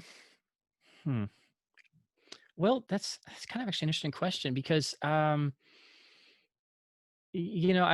like some of what the villains do in terms of character and performance, and you have two characters that are adaptations of classic Fleming. So you have a version of Le Chiffre and you have a version of Blofeld, and while I appreciate that, they're bringing them back into the fold and there's a physical representation, um I didn't really connect with them. um like, I felt like Le Chiffre in Casino Royale, as portrayed, obviously they updated his backstory, and that's totally fine. But they had the they did keep the Benzedrine inhaler from the novel, which I appreciated. A little flash of that, and then he has the slightly scarred visage, so he has the you know some of the classical appearance people associate with a Bond villain. Um, I did like the sort of slow burning quality that Mads Mikkelsen had there. You could see that he was a very shrewd character, always very calculating, but ready to explode when necessary. I did appreciate that. It's different from the Fleming characterization, but I did like that. I felt it worked. Um, and with Blofeld, getting Christoph Waltz to play the part, it makes sense. In terms of some of his other prior work, I can see why they decided to cast him, and I like some of the characteristics he brings in that are sort of I actually felt there was a little bit of a nod to the Charles Gray Blofeld. He has this semi self-aware quality, this sort of a little flash of bemusement, like he's slightly amused with himself all the time, even when stuff goes wrong. And there's a particular moment in Spectre when I believe it's right before Madeline throws the explosive watch, And he turned around and he's like, "Oh, did you say something, Mr. Bond?" No, well, and he kind of shrugs his shoulders. It's like, you are unimportant. So yeah, it's a little flourishes like that I thought were interesting, and made the character feel a lot more three-dimensional and realistic. So I did like that. I thought that was nice. But then on the other hand, I really hated the sort of forced relationship, the brotherly aspect. And there's one particular line that still I can't stand. "I am the author of all your pain, James." Like that just just I don't know what it is about that. It just felt like, oh man, that's way too on the nose. Um, I have to say though, probably the most interesting moment of a villain in the Craig era is got to be it's got to be Javier Bardem as Silva in Skyfall. I thought it was very interesting, that particular moment, and when he's got Bond tied to the chair on the island fortress, and he's like, I've heard some people describe it as he's almost like coming on to Bond in a way. He's totally toying with him, but he has this charmed amusement, and he does things like, "Oh, Mr. Bond," It's like it was something we've never quite seen in a Bond villain. There is a little bit of self-awareness. We don't know what his exact plot is, because it's being revealed like a puzzle box. Um, but I liked that sort of different vibe. It was something we had never quite seen before. So I thought that was interesting. Um, but I wish there had been more of that. I liked I liked the unpredictability, basically, of that particular character, of Silva. So I think that was what I liked most of the Craig era villains. Interesting. Hmm. Very interesting. Yeah, I think for me, uh, one of the most fascinating villain moments in the Craig era for me is the Tosca opera scene in Quantum of Solace. Hmm. And of course, we know the main villain in that is Green. And we know that there is this organization, Quantum, and there's Mr. White and some other members, high-level members of certain governments, Hmm. and involved in this really bizarrely arranged meeting. Hmm. Uh, it's so odd that it's really fascinating to me. I mean, Yes. the whole notion of talking during an opera performance. I don't know. I mean, I'm not an opera expert. I've been to a couple opera performances, but never outdoor theaters like this. But Yeah. I've never. Maybe I'm wrong, but I always thought that people were looked down when other people were talking during an opera performance. Hmm. So I thought, oh, but that was an interesting twist. But my point is that the way that this was staged, and in the context of this film, which is, I grant you, a very flawed film, I thought was really fascinating, Oh, and absolutely. Yes. it was artistically very, very different, and it was a nice turn, a nice variant on the theme of the villains and their meeting in the lair, but this time it's Yeah. out in the open, and so Oh, there. I'll go even further. I'm so glad you brought that up. That's the best scene of the Craig era for me, hands down, easily. Actually, yeah, I was Um, actually, I believe and that's when I it saw for me. that, Yeah. I saw that I saw Quantum opening week, and I was going along, and then that sequence came up, and I'm like, that was where I literally am saying to myself, that's more like it. That's that, and it was well done, well staged, and everything.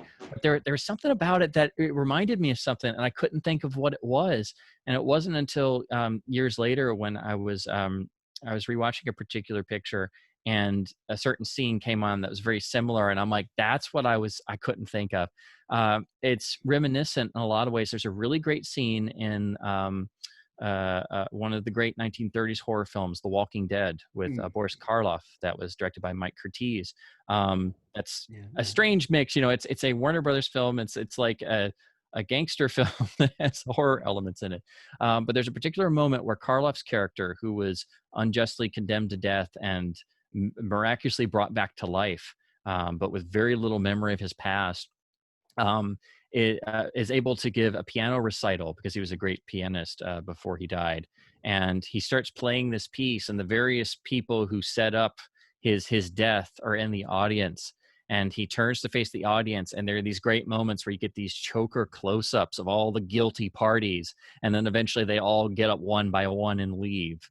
And I don't know if they've ever seen this film, but that's what I couldn't put my finger on, that it reminded me of some like it was reminiscent of, because I'm like, that is so great, but I swear it reminds me of something. And then years later, when I'm watching The Walking Dead again, and I'm like, I get to that particular scene that's so well done, I'm like, that's what it was. So I now think of that every time. And again, it may be just me. They may have had no idea, or they may have been inspired by it. I don't know.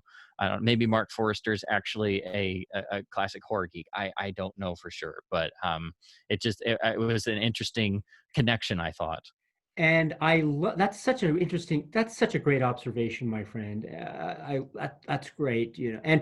And I love the moment. I'm so glad you say it's the best moment for you in the Craig era, because I think I feel the same way, because it does so many things at once. It shows also Bond's character, Craig's interpretation of Bond's character, that I really loved about Casino Royale as well, which is that he doesn't do things unless there's a reason.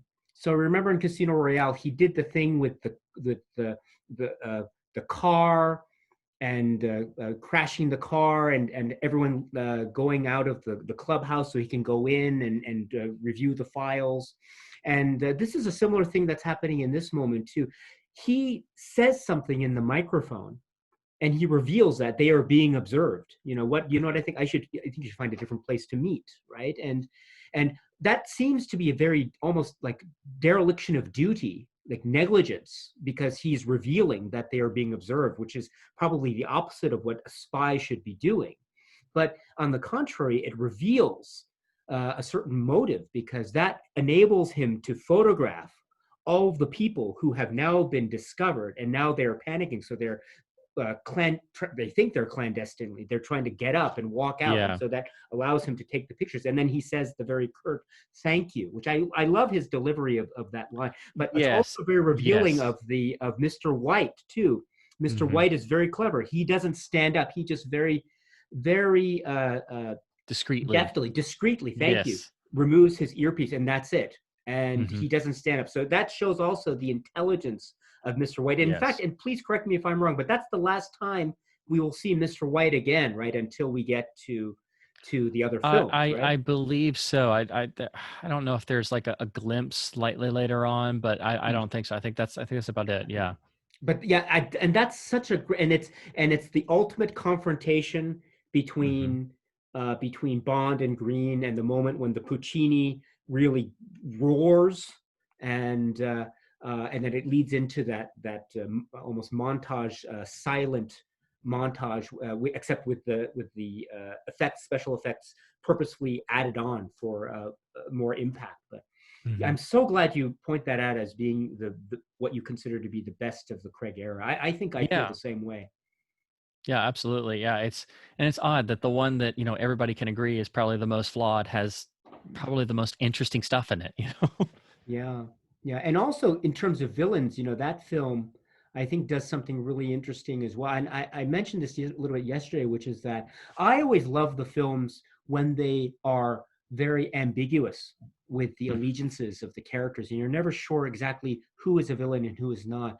We get revelations and confirmations by the film's end usually, but with films with characters like Elektra that you mentioned, Christados and Columbo that you mentioned.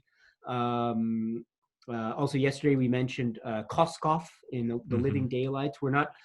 We can kind of guess, but the point is that the film is playing along with the fact that maybe these are not not allies, but they are villains. And also in the Living Daylights, Pushkin as well. We think that he might be the villain of the piece, but in fact he becomes a very strong ally. And so I love it when the films do these moments of character ambivalence. And Quantum of Solace does this really well with the Mathis character, even to the end. To be perfectly honest, I still don't know. Oh yes, it Yeah, definitely toys with that. And again, yeah, you really don't know. Yeah. yeah, and it's brilliant, and it's I love those ambiguity, and it's true also with the character. What's his name? Breen. Yeah, yeah. CIA, yes, Yes. and this idea of the elite, a kind of sort of shaky alliance that's formed between the CIA and Green, and Hmm. of course we see Felix Leiter feeling very uncomfortable. Yeah, it's another layer. It's another piece of this Exactly. puzzle that you don't have all the pieces to. Yes, exactly, and it adds Hmm. further confusion. And then Yes. also one of the people that was in in this opera meeting was a high level member of the British government, Hmm. right? And so this also adds further complexity to the world, and we never Yep. get the full details. The But conspiracy is exactly, much deepened. yes. You And know. I like this. I like this element of introducing a conspiracy within the high levels of government in a film Hmm. like Quantum of Solace versus a film like, say, um, uh, what would be an example? Like, I guess like Spectre, perhaps. Yeah, How that'd be the there's closest. Yeah. yeah. So and I was and I it there's less of a almost a there's not this sense of cartoon villainy when I guess when we have characters like Whitaker. Whitaker might be described as being maybe a cartoon villain type of characterization. I get that, but Koskov I think is very nuanced, as well as Oh a character yes. like Trevelyan, right? In Hmm. Goldeneye, he's very nuanced. We can get his characterization, but all the way up to that moment, and that key moment that you describe about his motivations and Giannis and Two Faces, and it's all encapsulated in that moment where he confronts Bond around the middle of the film. I love moments like this, and this is why I really like Bond films, when they really allow for they give room for the characters to be Hmm. ambiguous and to be mysterious, and they don't let us in on all the answers Yeah. some of the time. And so I really appreciate that aspect, and that's why I think I'm starting to turn my outlook on a film like Quantum of Solace. No, I absolutely can see exactly what you mean. Yeah, it doesn't spell everything out for you. You know, Yes. you have to do some of the work yourself, which gets you more involved. I completely agree. So yeah, I guess from there, did you have any like further follow up questions or? Oh, so yes, I do. I actually have more questions, but unfortunately, I think we're Yeah, I running didn't out know. of time. Yeah. And so let's do this, because as I say, there are many other things that I want to ask you more about. I thought this was Hmm. great. Thank you so much for this. Oh, absolutely. Um, Yeah. and so if you don't mind, maybe I know you're busy, but maybe we can think in the coming weeks we can do this Hmm. again. And I Yeah. want to ask you more about other characters and other aspects of the films, because we didn't talk about everything that I wanted to talk about. But this was such a great conversation. So if you don't mind, Absolutely. would you mind coming back again, Oh, and I'd we love can to. continue these Yes. conversations? Hmm. Oh, wonderful. Oh, fantastic. So let's talk offline about scheduling our next conversation. But in the meantime, my friends, thank you very much to all of you who have seen this conversation and the one yesterday. And this is once again Spencer, our dear friend Spencer at Damn Fool Idealistic Crusader, the great YouTube channel. And so, Spencer, would you like to say more about your channel and what it is you do, and anything else you'd like to talk to us about? Please.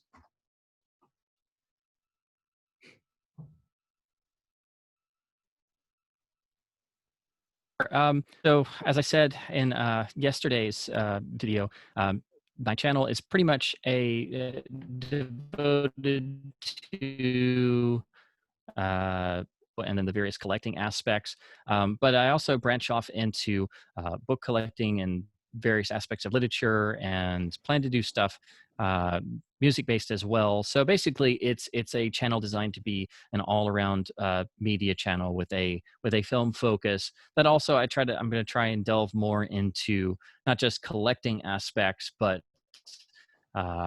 everything that kind of goes along with that, from various videos about, say, for example, news and things like that. So basically an all-encompassing type thing. But with the primary but yeah, that's basically what my channel like mandate is, if I had one. Yeah, I have a number of things in the pipeline I'm trying to get through. I'm still working through. I'm doing researching and comparing transfers. I'm going to do a video upload about the Japanese James Bond letterbox laserdisc. I did one for the Evergreen and early pan and scan ones, but I'm working on going through all the letterbox titles, and comparing them to the American releases I have, and seeing if there are any differences and things. So I'm going to do a video going through those and the packaging and all that, like I did for the Evergreen disc.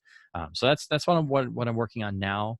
I guess the other thing I should mention, because I set it aside here, there are, of course, a number of books nowadays about James Bond. There are books about James Bond and philosophy. There's a whole range of nonfiction works about Bond and the Bond phenomenon and things. But in terms of the film series and everything, there's been a lot of different books, but there hasn't been really like a recommended go-to book for people that really kind of tries to cover everything until pretty recently. So I wanted to mention as like the best go-to book for somebody who just wants to read a single book about Bond. So the best recommendation would be the Some Kind of Hero book, which you can see is quite thick. I think they have a slightly updated version after this, so there's another version that's kind of a little bit longer. But this is the best, one book distillation about the film series and the production history, and it gets into a lot of great nitty-gritty details, and it's a very compelling read. It's even got a lot of great extra tidbits for diehard fans like both of us that you may not necessarily know. And like with anything, if you already know a lot, there's going to be some ground that you've already covered other places. But this is a really essential reference volume. So I wanted to mention this as like the one book that anybody can go and pick up if they want to know more, as opposed to a lot of the other books that are maybe more trivia based or more about just being a reference book about things in the films, or the production dates or things like that. Because especially pre-internet, a lot of movie related books were little more than that, or there would be encyclopedias or things like that.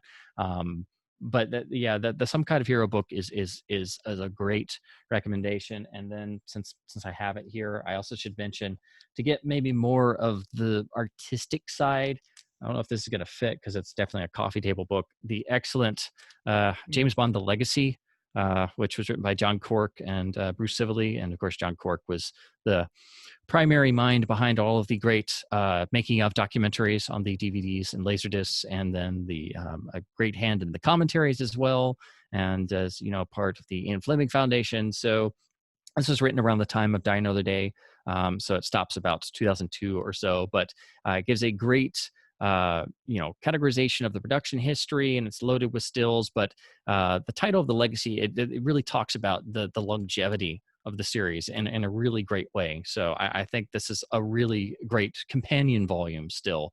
But of course, it's a coffee table book, so it's quite large. So trying to get a copy of this, you can still get them, but it's going to be a bit more expensive to ship and doesn't fit on every shelf. But it's still a great piece to have. So I just wanted to mention those in case people listened and watched along with us and wanted to know more, and just have some recommendation for people to seek out more information in print form. So I just wanted to mention those since I pulled them over here, because they're a easy source to recommend for people, I think. Oh, that's wonderful, Spencer. Thank you so much for sharing that. As always, we value your enthusiasm and knowledge, your breadth of knowledge. never ceases to amaze. And Oh, thank so you. it's today is no exception to that, my friend. I enjoyed myself thoroughly. So thank you so much for that. And once again, we will continue this. So James Bond will return. And Absolutely. so, yes, so with that, so thank you, and talk to you again very soon. So thank you very much. Absolutely. See you later, everybody.